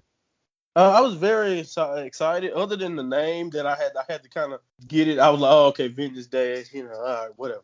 But I'll leave that alone. It was what it was. I saw what they were trying to do. The match I was most excited for, it's gonna be probably a tie between Kushida and Gargano and Balor and Dunn. Not that I wasn't excited for. I was pretty excited for most of the match, if you want to be honest, because everything on the card was well built. But mostly like top notch, definitely Kushida and Gargano, the main event, Dunn and Balor. Yeah, I think that's that. And I think the thing is with takeovers, it doesn't matter how much you build them up, they always seem to deliver. Even the worst takeover is better than, your standard wrestling pay-per-view. And the show opens with a Wrestle and Flow music video. This was brilliant. It's completely different from every other opening promo. I actually hope the song's on iTunes. This was really well done. What were your thoughts of the opening of the show? Because it was something completely different. Yeah, I think Josiah Williams is the guy who raps these out, and man, I really enjoy it. Yeah, I seen it on social media before the show even launched. So when I saw that it was the actual open, I was actually very surprised. But I enjoyed it. I really, really enjoyed, not only what he was saying and how well it tied together with the song, but yeah, it's definitely unique. It got you pumped up for what was to come. And I also didn't. I think the same night didn't he debut another song? So yeah, I think so, but I don't know. I could be wrong. But either way it goes, I definitely enjoyed the. Yeah, I thought it was a great way to start. We get Vic Joseph way back, Beth Phoenix, some commentary. The set looked like other takeovers, but they did have that AEW entrance ramp, as I call it. I know other companies have had it in the past, but it was kind of there as opposed to anything else. And the first match was Dakota Kai and Raquel Gonzalez versus Ember Moon and Shotzi Blackheart, Dusty Rhodes, Tag Team Classics. Who would be the very first Women's Dusty Classic winners? I love Shotzi's entrance, with the tank and the way she does it. I think Moon's added a little something to the character as well. It's just fun, and I don't think there's a lot of fun in wrestling nowadays, I agree, and they fit well, like the Mad Max type of theme that Ember Moon has been going with lately. Fits so well on that tank. With Blackheart and them matching together, looking like a legit team. Yeah, it was a great look. It was definitely a great look. Well, Gonzalez dominated early and often, bowling over the baby faces and establishing dominance. Attack to Kai low allowed Blackheart and Moon to seize the upper hand. They worked over the previously injured knee of the heel, cutting her off from her partner. This did actually make sense. Kai finally creates separation and tagged Gonzalez into the match. She tossed her opponents across the ring, even sending Blackheart crashing into the guardrail at ringside. When Shotzi's wrestling is in my mouth, because I'm thinking the way it's just with no care or attention. It's like the health and safety manual has not been filled at all. I wrote down another life-altering bump for Shotzi again. So yeah, she definitely is one of those people that makes you just like, you're gonna react to the bumps she takes. It's like one of those scream out like what.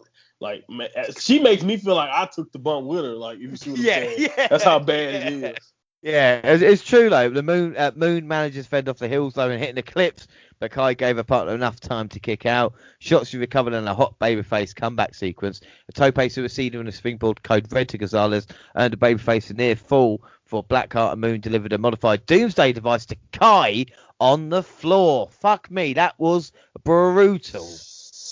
Yeah, man. Oh my goodness, man. What a man. The bumps taken by everyone involved. Oh man. But yeah, that was one. That's another one of those like like you like I said, you sell it also. Honestly, I could not believe it. And then Captain Kota somehow recovered and broke up a submission attempt by Moon on Gonzalez, saving the matches for the Hills. Gonzalez catapulted even Moon onto the stage and then off it. Blackheart answered with a splash across the back of a larger opponent. Gonzalez flattened Blackheart before Kai joined in for a double pinfall for the win. So Gonzalez picks up every win for a team in the Dusty Rhodes Classic. The fireworks and ticker tape goes off as Regal presents the trophy to the winners, who actually seem genuinely happy. What were your thoughts on this matchup? Man, I wrote it right here, capital letters. A damn good match, man. It was really, really good. The right team won. The false finishes, those insane bumps taken by everyone. I think every woman in the match had one bump where it's like, oh my God. They really did a really good job. And they they showcased Gonzalez again. Like I said, it seems I may be repeating myself, but she looked invincible even in this match, even with all that insanity going on. I knew the only way those Blackheart and Moon had a chance. The only way they had a chance of winning is if they found a way to get Gonzalez out the way. You know what I mean? And that's just how great that she looked. And man, if you want to, like I said, if the match with Rhea Ripley will start making this entire run, is also just showing you that, man, she's dominant. And if I'm EO, I don't want nothing to do with Raquel the way she's wrestling recently. But I gave it 4.5, 4.5 out of 5. I really enjoyed this match. It's a great way to start the night. Well, this is the thing, and with Gonzalez now with a victory, even if they lose their title match, she can blame and look like an even bigger badass by just destroying her, and focusing on singles competition. It maybe some spots were a little bit sloppy at time. The camera showing Moon calling the spots during the match as well wasn't great, but true. There was some sick bumps though, and a really great match. All four gave everything. You're going to give it 4.5. I'll give it a 4 out of 5 for the start of Takeover, but a fantastic match. Prediction-wise, well, the Wnr had a triple threat to compete in, because we were going against not only yourself, but also at Brandon Scans, who's been challenged us for predictions. We start off with the Wnr went Shotzi versus Moon. And the reason, and again, I'm not going to make excuses, right? But the reason I put these is because, well, the women's tag team champions are heels. So surely a face team would make sense. Right. But what the fuck do I know? But anyway, Brandon and yourself both went Dakota and Gonzalez. So I start with 0. You're on 1 point. Brandon is on 1 point. Of course, we're keeping close eye on the scores as we go along. Poll-wise, Kai and Gonzalez got 59% of the poll. Next match, Johnny Gargano versus Kushida for the NXT North American Championships. The way with smiles and a happy dance as Johnny made his way to the ring. But again, Loomis joining the crew, silently kidnapping Austin Theory. As Johnny makes his entrance and goes for the high five, he realizing he's like, where's Austin? I felt bad for Poppers. I popped for him getting kidnapped, and I felt bad for him. He got ethered, and I'm laughing. Like, wow. It was great. It was great, though. It was great stuff. You wondered what role he would play, and then when you did that, you go, all right, that's just brilliant, because I'm not lying to you. I had to rewind it, because I thought, where did Austin Theory go? And then I went back. And Loomis is out going, right, that's fucking clever. And then Johnny sends Indy and Candice to look for him, so then it is like kind of legitimate one-on-one match. But Kushida made it abundantly clear from the opening bell that he intended to target the left arm of the NXT North American champion. He injured it and looked for his trademark hoverboard lock at every possible turn, sometimes to his detriment. Gargano challenged Takeover, reminding fans why he is arguably the best wrestler in the history of the event by countering, reversing, and cutting his challenger off at every turn. This was fantastic wrestling. When Kushida looked for a hold, the champion rocked him with a super kick. At one point, especially with the action early in the match, I was just thinking, this is incredible. It was just so brilliant, wasn't it, Oh, my goodness, man. From the beginning, the mat wrestling, the submission attempts, and like you said, the storytelling of we know what Kushida's looking for. And like you said, Gargano showing what he can do as just a technical masterpiece, because he was reversing out of everything. And every time you thought Kushida had momentum and was going, there goes Gargano with another reversal. It was just, man, I agree. Midway, not even midway, before we even started to get, before the match broke down and really started to really go into that next gear, I was already saying this is some special stuff. So I agree 100%. I definitely noticed that this was a special match. Oh, it's fantastic. Move for move, you get the double clothesline, one of my favorite, kind of spots that you get. We see them, suplex locked in the apron, rolling through. It was, again, beautiful with a time split, attempted a hammerlock suplex from the top rope. Gargano countered into a twisting suplex. It was like they were glued to one another. It was I never kind of seen anything like it. The way it worked so well. Jockling position for the mat, fast and furious, cross arm breaker applied. Gargano for a pin, stereo Larry's into stereo slaps. both men down and out. He applied the Gargano escape and then he forced the submission. Kushida fought out and kept his championships alive. And then late in the contest, Kushida applied the hoverboard lock in a dramatic spot. Gargano, always resourceful, fought his way to the ropes and then the arena floor. But even then, when he had it in, Kushida's looking at the referee and saying, did he tap them? Because, Gargano's arm's going down. And Kushida's saying, look at it. And, Johnny managed to take it outside, force the break, throwing him into the barricade. And then the fight spilled onto the entrance ramp. Kushida dropped him and sprinted down the ramp, caught with a kick to the arm. At that point, I'm thinking this is the beginning of the end, because Gargano, though, showed his in-ring awareness, dropping his opponent head and neck first across the ropes, and then consecutive one final beats by the champion earned him the hard-fought win. What a match this was. Oh, my goodness, man. I was glued to the TV screen. I was that invested into this match. I agreed. The facial expressions. It reminded me also, and I'm not, again, I know I probably come on here sounding like a big New Japan mark, but I'm saying it reminded me of that style because of how, like you said, emotional it started to get, even like you said, for Kushida, and even Gargano's desperateness to escape.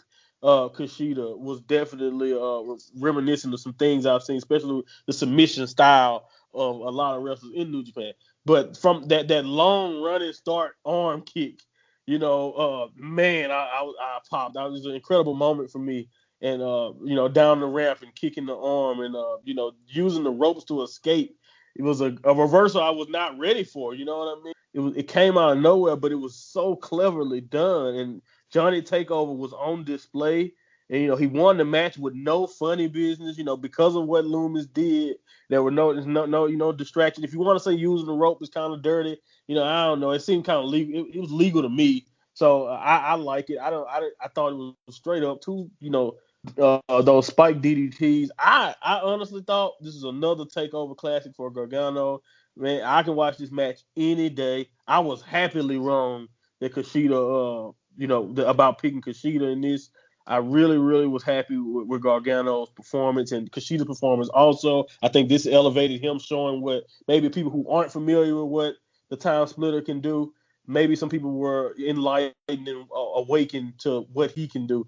I gave this match 5 stars. I absolutely enjoyed every second of it. I completely agree with you. I mean, I really like Kushida. I think he's been on a roll recently. It's the little things in the match. You won't see a more technically perfect match than this and what these two guys done.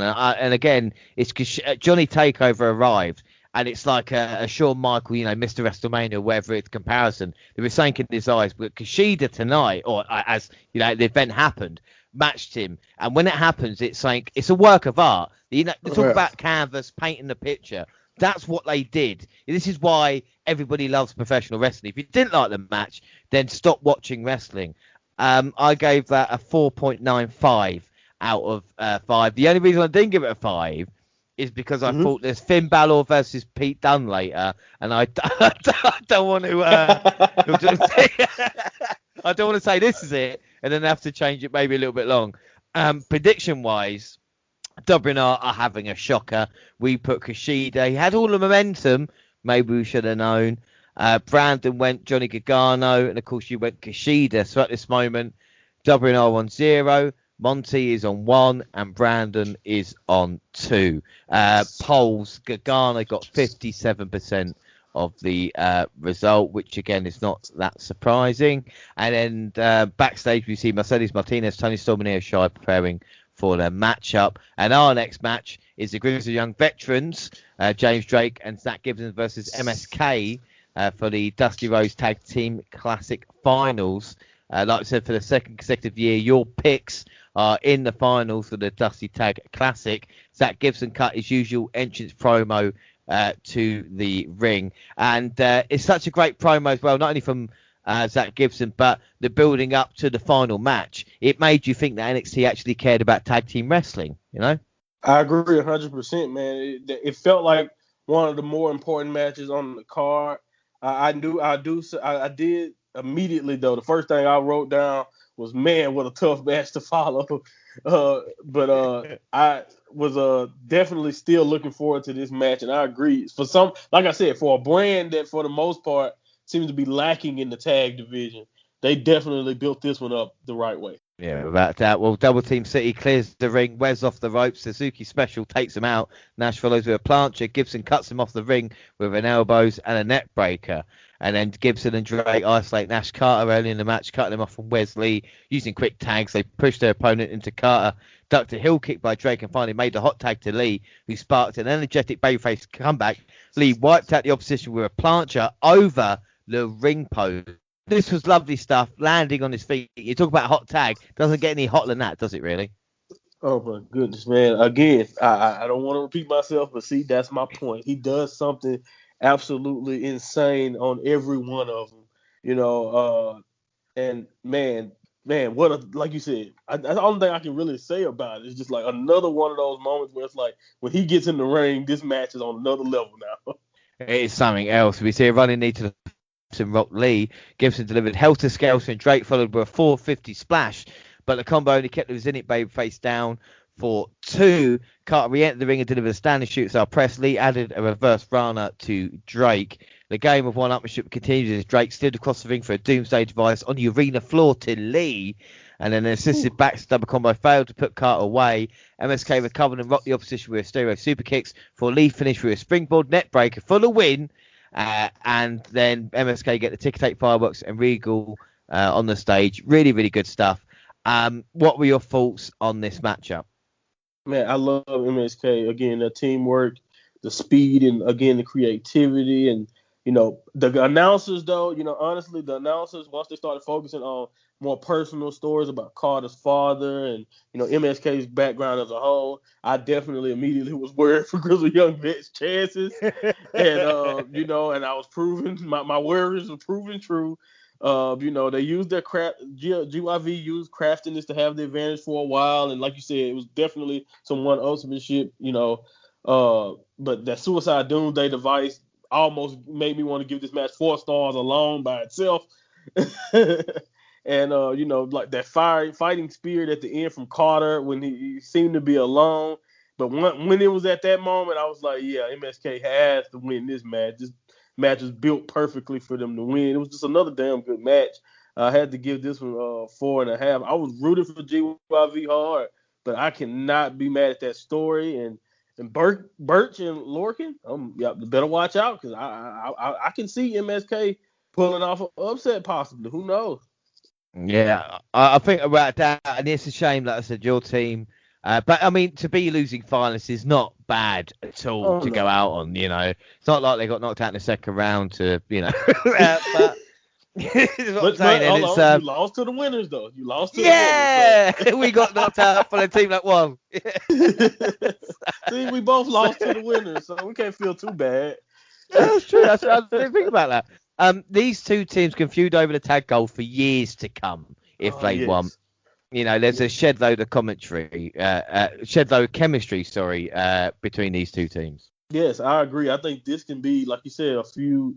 You throw teams like Imperium, you throw like again Birch and Lorcan, and you like now you have the makings of a pretty exciting tag division. You know, you add maybe 1 or 2 more, you know, face teams in there, and there you go. You know, so I like what they're doing, and maybe this can be the start of what we've been, you know, asking for the last few podcasts we've done together, which is more focus on tag team wrestling in NXT. Yeah, because the thing is, this was as good as any tag match in AEW. You know, what was put on there was as good as anything that we've seen. My only complaint is Lee maybe shouldn't have recovered from the Doomsday device to the outside so quickly. Agreed. You know, it was a killer, and he's just thinking, but again, we're going to see these two teams face off and hopefully deliver fantastic matches throughout. Like I said, I'm going to give that a 4.25 out of 5. Fantastic match. Prediction-wise, WR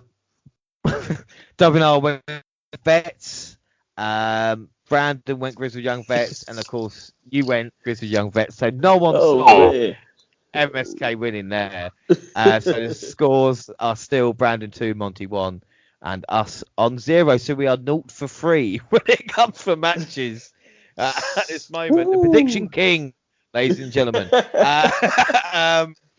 55% of the poll went Grizzled Young Vets as well, so they got it wrong. We then see a Cameron Grimes video package highlighting his newfound GameStop stock trading wealth. One thing I did think, with the amount of money that Grimes has got, couldn't he afford to go to the moon now? Fair. He need to talk to Elon or go to Houston, talk to NASA. He definitely probably could to the moon. I'm gonna be honest. I like this package too. By the way, man, I was singing the little song to the moon. Man, I really liked it. I don't know why. Yeah, that got me. It was, but I liked it. The banjo and the hip hop beat. It was just, I'm not used to that combination. So man, I loved it. I just love the fact Vince would invest like so much in taking him to the moon just for that one promo of being there. Like, God damn, we spent $200 million on a wrestler. Like, it was just brilliant. Anyway, backstage, Pete Dunne is taping his wrist while Only Lorcan and Danny Burch hype him up. We then cut also getting ready, and then our co-main event is Io Shirai versus Mercedes Martinez versus Toni Storm. Another fantastic hype video for this one. And neither NXT Women's Champion Io Shirai nor challengers Toni Storm or Mercedes Martinez were willing to wait for the instructions. Instead, they took the fight to each other from the moment all three set foot in the ring. Martinez established dominance, and of course her 20-year journey to the top of the women's wrestling fueling her. She stretched Storm until Shirai broke it up. The champion looked to capitalise on punishment, already dished Martinez, applying an STF on Storm. Martinez joined it, which was a cool visual. The cool visual, the three of them hitting the submission at the same time in the centre of the ring, and then flattened the champion with a reverse suplex. Again, I like the camera angle on that. Martinez and Storm fought up the top, the former bringing the Aussie down with a released German suplex. Still hanging in the verbal trio woe, Martinez had a big foot stomp to the chest from Shirai. The veteran recovered and delivered a Death Valley driver ram Shirai into the plexiglass separating fans from the performers. The announce table collapsed, which I guess changed things a little bit because Toni Storm went, "Ow, okay," and then just moved on a little bit. But they continued to brawl around the ringside area until Shirai launched herself off the scaffolding around the ring, wiping out both competitors out the floor. Wow. I mean, Io just does something in a match where he's just caution to the wind, Another awesome ass dive off something very high by Shirai. Like, that's just, it's really, I can't put it any better than that. Like, it seems like every takeover or every big, match she has, we're going to see something very memorable. You know what I mean? And she's like you said. I need to find another word for cool. Yeah. So we can stop using it. I think we just call it EO. And then when something, EO. You know what I mean? Oh my Right. God, she just looks so EO, man. Like, right? I think that would work. We need to coin that. She is the definition of cool. Hey, you're looking shy today. Might be a bit confusing for some. Look right. Oh my goodness. But anyway, well, it was incredible. Martinez then sent the Genius of Sky into the ring steps and back inside. Box Storm with a badge of knees. Storm recovered and delivered a Storm Zero finisher, but could only keep Martinez down for 2. A diving headbutt followed. Well, more of a jump off the top rope, wasn't it? But before Storm could reap the reward, Shy from out of nowhere with a moonsault covered Martinez and successfully retained her title. What were your thoughts on this one? I have to admit, I love the way Mercedes started the match. She was about the action, no introduction needed. I like that. I love like the moving parts. I honestly, and maybe I'm just, again, I'm biased. I really love the triple threat format. I don't know if I've ever even seen a triple threat match that I didn't, or a bad triple threat match.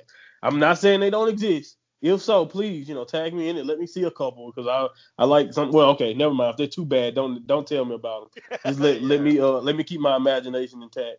But either way it goes, I definitely love this match. The only problem I had, it was a big thing. Of course, some things didn't go as planned as we saw.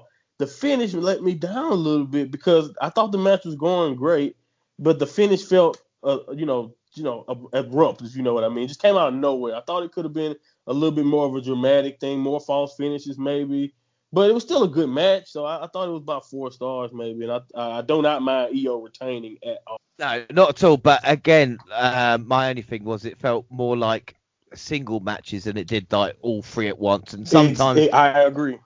To do that is a little bit difficult. But again, they all delivered here. the look on the paint on the face of the challengers suggests that their championship chases maybe are not over. We might see a rematch coming sooner or later. I think that would be the best thing, because you asked what's next for EO after this. Is it a continuation of the feud with like Tony Storm, Martinez? Because there's no one really else apart from, like we talk about, Gonzalez in the future, but that's maybe a few months down the line, would you say? Yeah, I believe so. I think they're gonna push the Raquel thing back a little bit further, maybe. And I think Tony Storm maybe is the way to go. Like you said, their history, even though this, she didn't pin Tony in this situation, and also, they still have that debt to settle from the Mae Young Classic that Tony still can say, I have your number, even though you won the triple threat match. And I think that can continue, especially the Tony Storm EO part. As far as Mercedes go, I don't know exactly where she in particular goes from here. Maybe she continues to attack one of them and, whatever. But, I don't know exactly where she goes. That's kind of my question. But Storm and EO, I think, definitely have a future together in another high-profile match. I think without a doubt. My scores for that, I gave that a 4 out of 5 as well. Prediction-wise, WNR went for EO. Yeah, I got my first point of the night. Get in there in the co-main event. I got the first point. You went for EO, and of course got the point. And more importantly for you, Brandon went Tony Storm. Yes. that means WNR 1, Brandon 2, Monty 2, all to play for as we go into the main event. Poll-wise, EO got 36% of the vote. And then we got to see footage earlier today of LA Knight, as we talked about Eli Drake signing for me. So it just shows you there was no point watching the kickoff whatsoever. And that's half hour of your life that I could get back. That's nothing. Anyway, main event time. Finn Balor versus Pete Dunne, NXT Championship. This was good build-up. But for me personally, a lot of people in Britain and Europe, this is a dream match. And, there's a couple of reasons from it, because obviously with British wrestlers coming across, you got your British Bulldogs or your William Regals, but it's few and far between. And, with your Wade Barretts, your Sheamus, and your Drew McIntyres, who were kind of like the last, couple of generations ago, so to speak, they had that size. And with Finn Balor, he was the smaller guy who had to kind of work his way up, obviously, as you know, through going to Japan and just around the world and getting that experience. Whereas Pete Dunne was a guy in England just cracking through it, and to be able to see him perform and work his way up as well. And if it wasn't for Pete Dunne, where NXT UK and that brand and where it was, he's a huge component. So when you put that into it against the guy who, first Universal Champion, it's a match where, and these two guys have never competed. And in wrestling, it's so strange when two guys not even met. I know they say like first time meeting on NXT or WWE, but never, because every time Dunne would go somewhere, Balor would then be moved on or be the star and not being put in that position. So it's really interesting. It brings a sense of intrigue to the main event as well, doesn't it? I agree 100%. Like, not only since, from my point of view, the storytelling of that, that element that they have never even been able to be in the ring in like over a decade, or at least almost a decade of doing this. Man, it's insane, to think about that, because like you said, it's rare that they're actually telling the truth in those situations. It's usually, these guys never met in a WWE ring, but they have met plenty of times all over the world. You know what I mean? So it's great to see that actually be legit. But I'm gonna tell you this right now, I could not tell they have never met before, because the chemistry was, man, we'll see once we get started. Man, the chemistry was great. Well, again, and we talk about the build up and the promo to it, and the promo of like Balor saying he's cut from a different cloth. He's operating at a different level, as Edge said.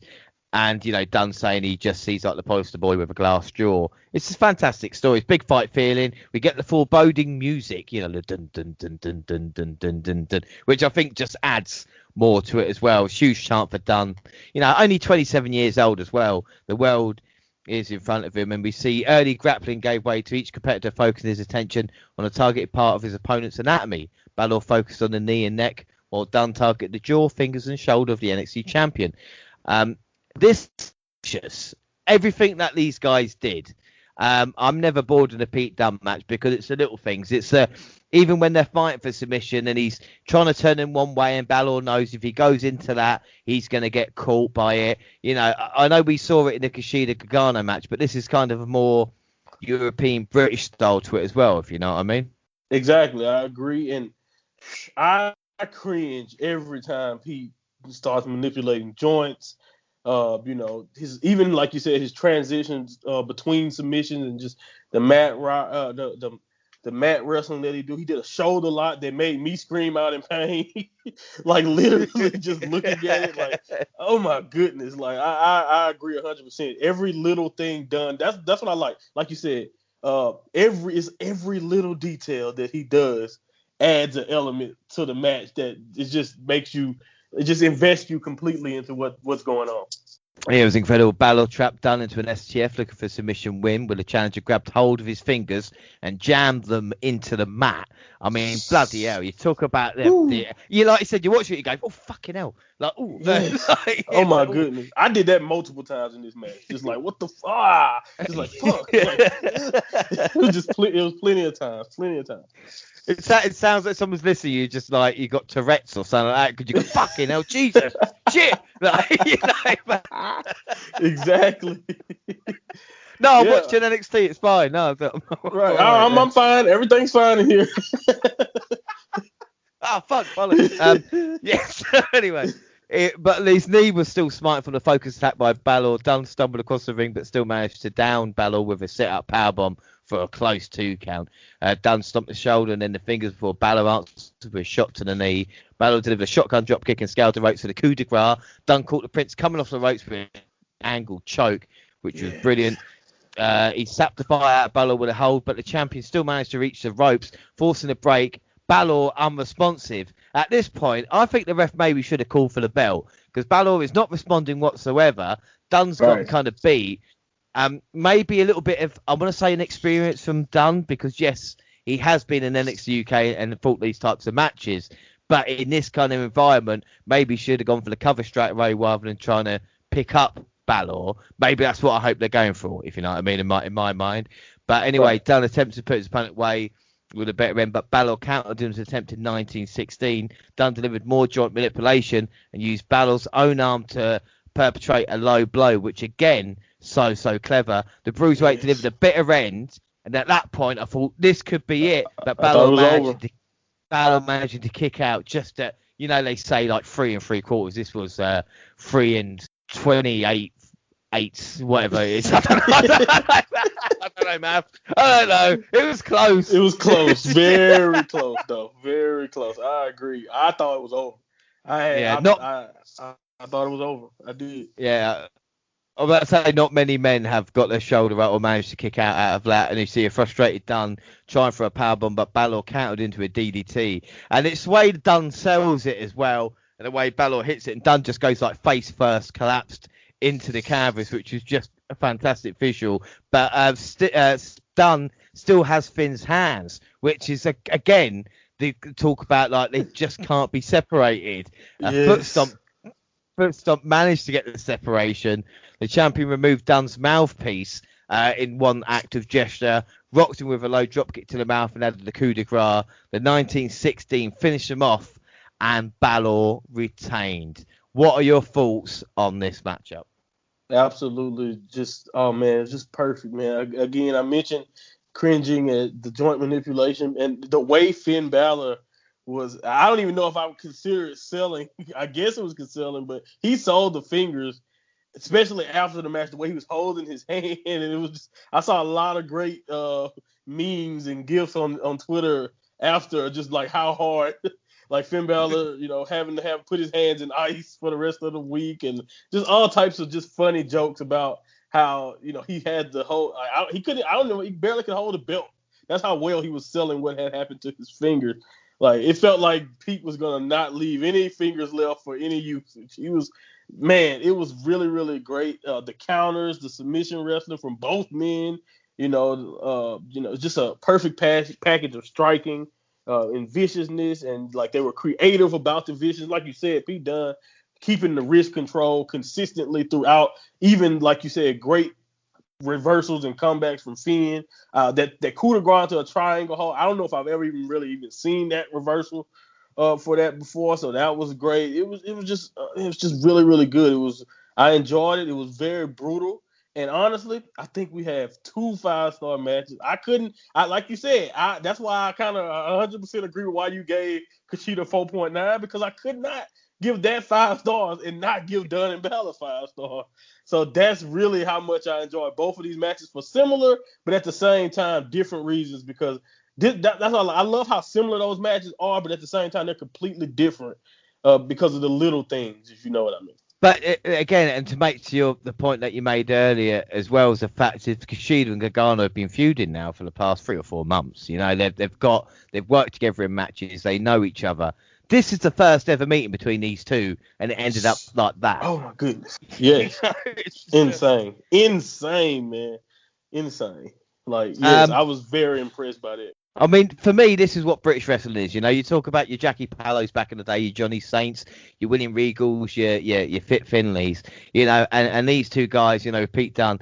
It is the talk about the next generation of this, and it is fantastic to see like a proper, you know, all in all, just like it didn't have like amazing high spots. It didn't need to. It told us, you know, who was better. Dunn said he was, Balor thought he was, and they fought over it. And the better man on that day came out on top. That is what wrestling should be. Again, like I said, it's a 5 out of 5 match. I can't, you know, not give it that. That was incredible. Prediction wise, now this is the big one, because we know what the scores are at the moment.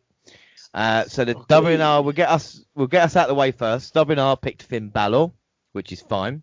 So final scores WNR on 2.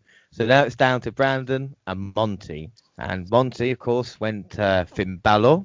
And Brandon also went Finn Balor. So it ends in a draw 3-3. But look on the bright side, you both beat me. Yeah! Yep.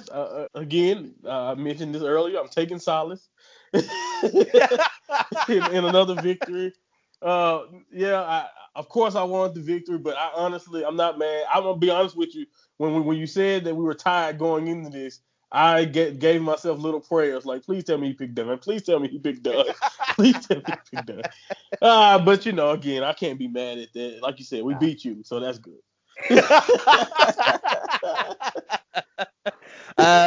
Yeah. Thanks for that. Anyway, poll-wise, Balor 75% vote.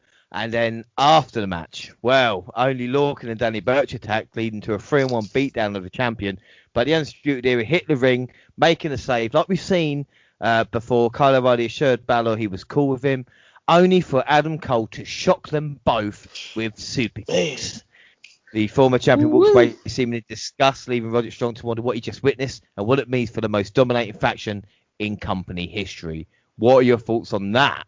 Man, this was absolute chaos. I expected the real Adam Cole to show up at some point, especially, you know, I know that he was the undeniable leader, so I was kind of expecting him to do this at some point. But man, I was still very, very shocked that it happened then, when it happened, and how it happened, especially the super kick on Kyle O'Reilly. Not so much what he did to Finn, you know, that wasn't as shocking, even though when he did it, it was definitely the great timing with them looking like they were about to pose together, but, you know, again, I think we all were Roderick Strong.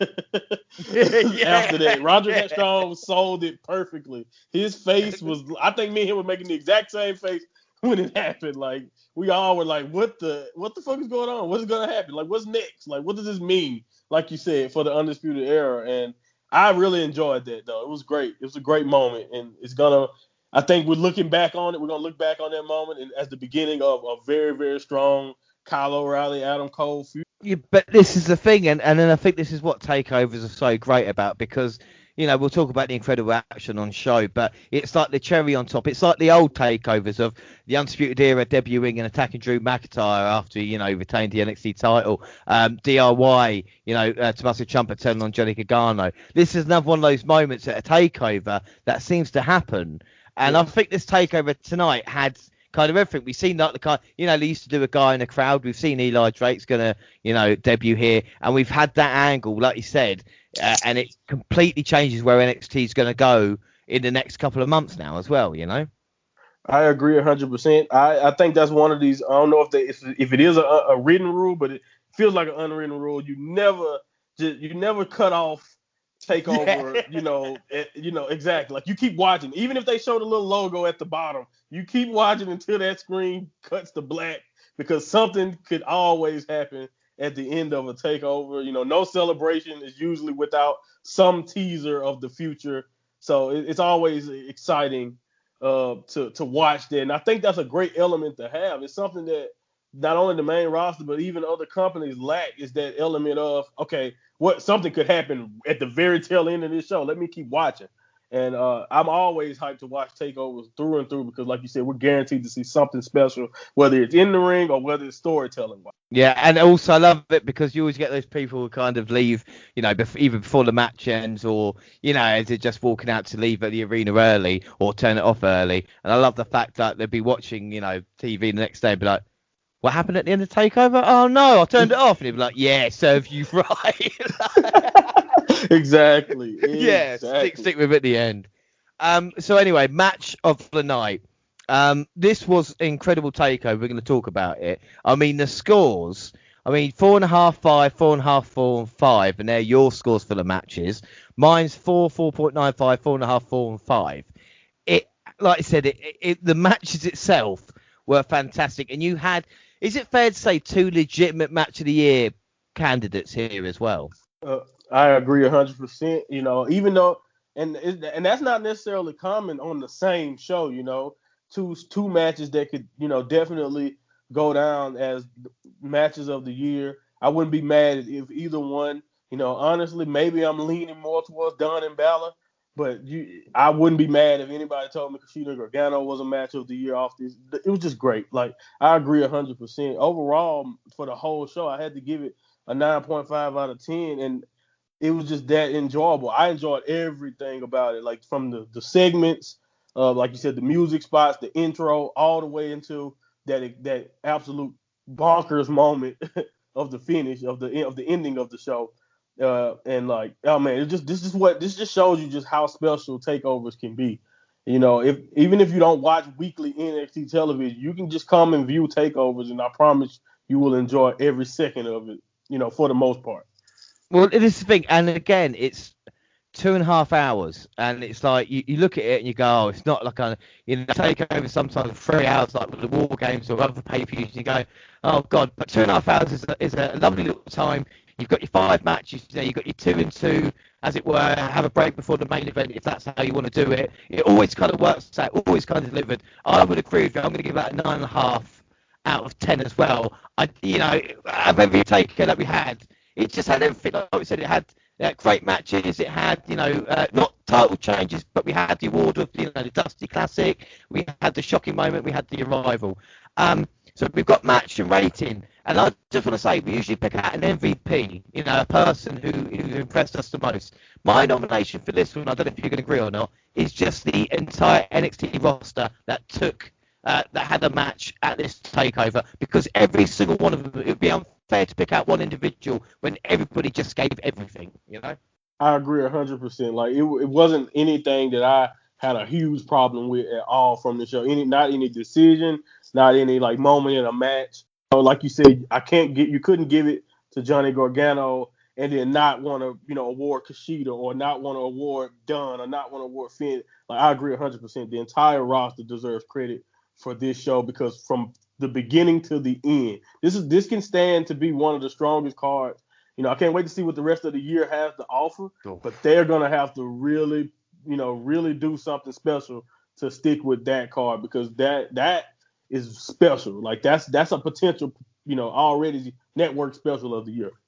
Yeah, not to be too graphic or rude here, but it's literally NXT, getting it out and going bang on the table, match that, and everybody else is going, fucking look at the size of it. It's one of those things where takeover is just given everything, and now it's aged WWE's chance and WWE to go, okay, we've got to kind of match that, because it was incredible. And you can't, it's difficult when there's an event and you think, me talking this up, am I going to get complaints? I don't think anybody's going to have a problem or complain about this takeover, you know?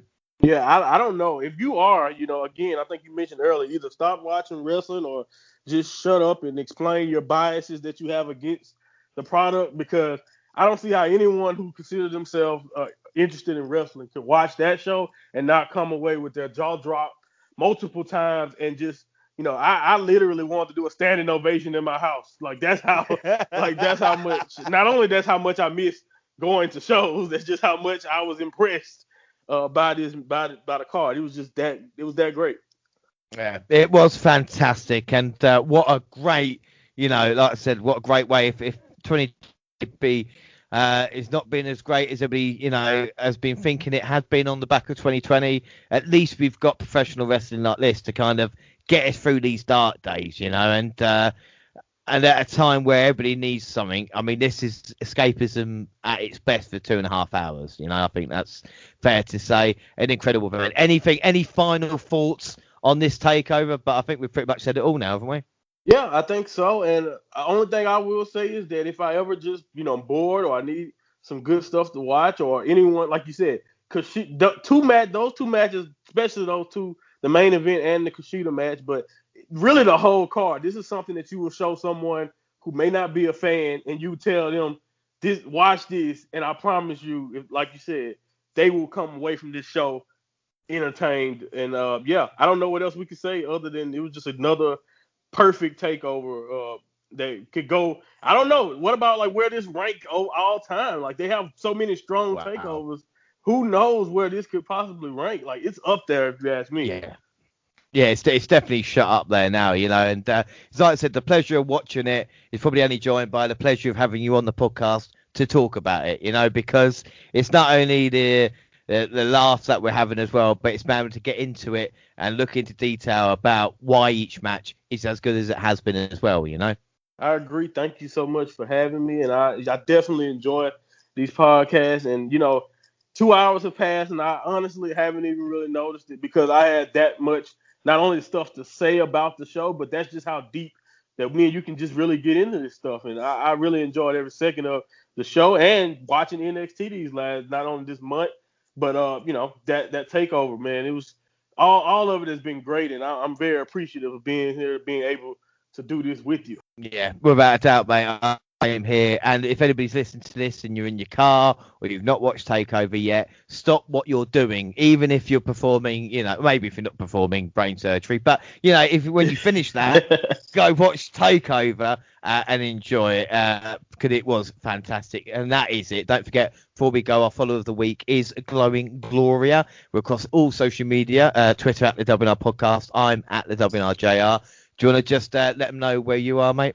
All right, at Mind Monty Pod, so MIND Monty MONTY Pod on Twitter. That's where you can find all of my links. I'm working on getting a link tree so you can just get everything that I'm doing. I'm also working on a blog and maybe possibly a YouTube channel in the future to go along with the Mind Monty podcast.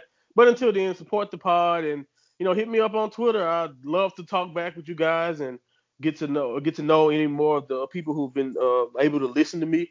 And I thank you again for having for this platform, James. And man, I love doing the WNR podcast, and I cannot wait to talk about some New Japan next week. Yeah, without a doubt, it's going to be fantastic. Don't forget the WNR also on Facebook and Instagram. Send us an email at WNRpodcast@gmail.com, on YouTube as well. Same time the podcast go up on YouTube, let's do SoundCloud on your phone, also Spotify and iTunes, where you can download, subscribe, rate and review there. So that is it. Like I said, our next episode will be the WWE Elimination Chamber, but the next episode with you, like I said, will be the New Japan. It will be Jon Moxley versus Kenta. Just quickly, just to leave them wanting a little bit more. Okay. Why is this such an important moment in time? With Moxley and Kenta being involved in each other, why is it such a special time for wrestling? Well, for all the people who may be unfamiliar, there was a slight especially at the beginning of the making of AEW, conflict between AEW and New Japan. You know, of course, with Kenny Omega being one of their biggest stars, the Young Bucks also. Even Cody worked plenty of times in New Japan, and they left. They started their own thing. And, you know, the former president of New Japan had problems with that. He's not there anymore. So people have been hopeful for months now that AEW could work out a working relationship with New Japan the same way they're doing with Impact. I'm not sure anything is official, but what this could mean is that we can get so many more interesting, scenarios on not only New Japan, but also AEW television. A lot of people are already ready to do, WWE versus the world, basically. Kind of, you can just see, you can hear, man, the hype after Kenta showed up, and how many people were just excited for what's to come, and so many possibilities that this one match could open up. But I will caution everyone, and I'll speak more on this next week. This thing has been in the works with Moxley since he's still under contract with New Japan. So until I see a New Japan talent touch someone who's not under contract that I know of New Japan, I don't know if the door is completely open just yet. It may just be a nice crack. But what this could mean for the wrestling world is that it just opened up so many great possibilities across all types of platforms. It can make Wrestle Kingdoms bigger. It can for New Japan. It can open up Impact Wrestling. It can improve money for Impact Wrestling, especially in this time in the pandemic where everyone is kind of, working their hardest to try to do whatever they can in this time, without being able to get live gates. I know it's hurting pretty much every promotion, with that, any WWE included. So, I think what it's capable of is what got everything so everybody got so excited because of what could possibly happen. And so I'm definitely part of that. But like I said, it's gonna be, trust me, this is all what's to come could be some of the biggest moments in wrestling that ever happened. And that's what I think a lot of people are hoping. And there we go. And that's what we're going to discuss the next time we're together, when we talk about the Forbidden Door and the relationship between what is going on, and also bring you the results of, like I said, Jon Moxley versus Kenta. But until then, I have been James Rowlands, and on this incredible NXT Takeover Vengeance Day show, I was joined by the very talented mind of Monty. And again, mate, like I said, it's always a pleasure having you on. It is such a laugh. And like you said, it's 2.5 hours that just flies by as well. Agreed. And I thank you once again, the Wnr podcast. I thank you guys for allowing this to be another platform for me to express my feelings on wrestling. And adios. I can't wait to do it again. Well, it won't be long, but like I said, thanks for listening, everybody, and have a good one. Bye.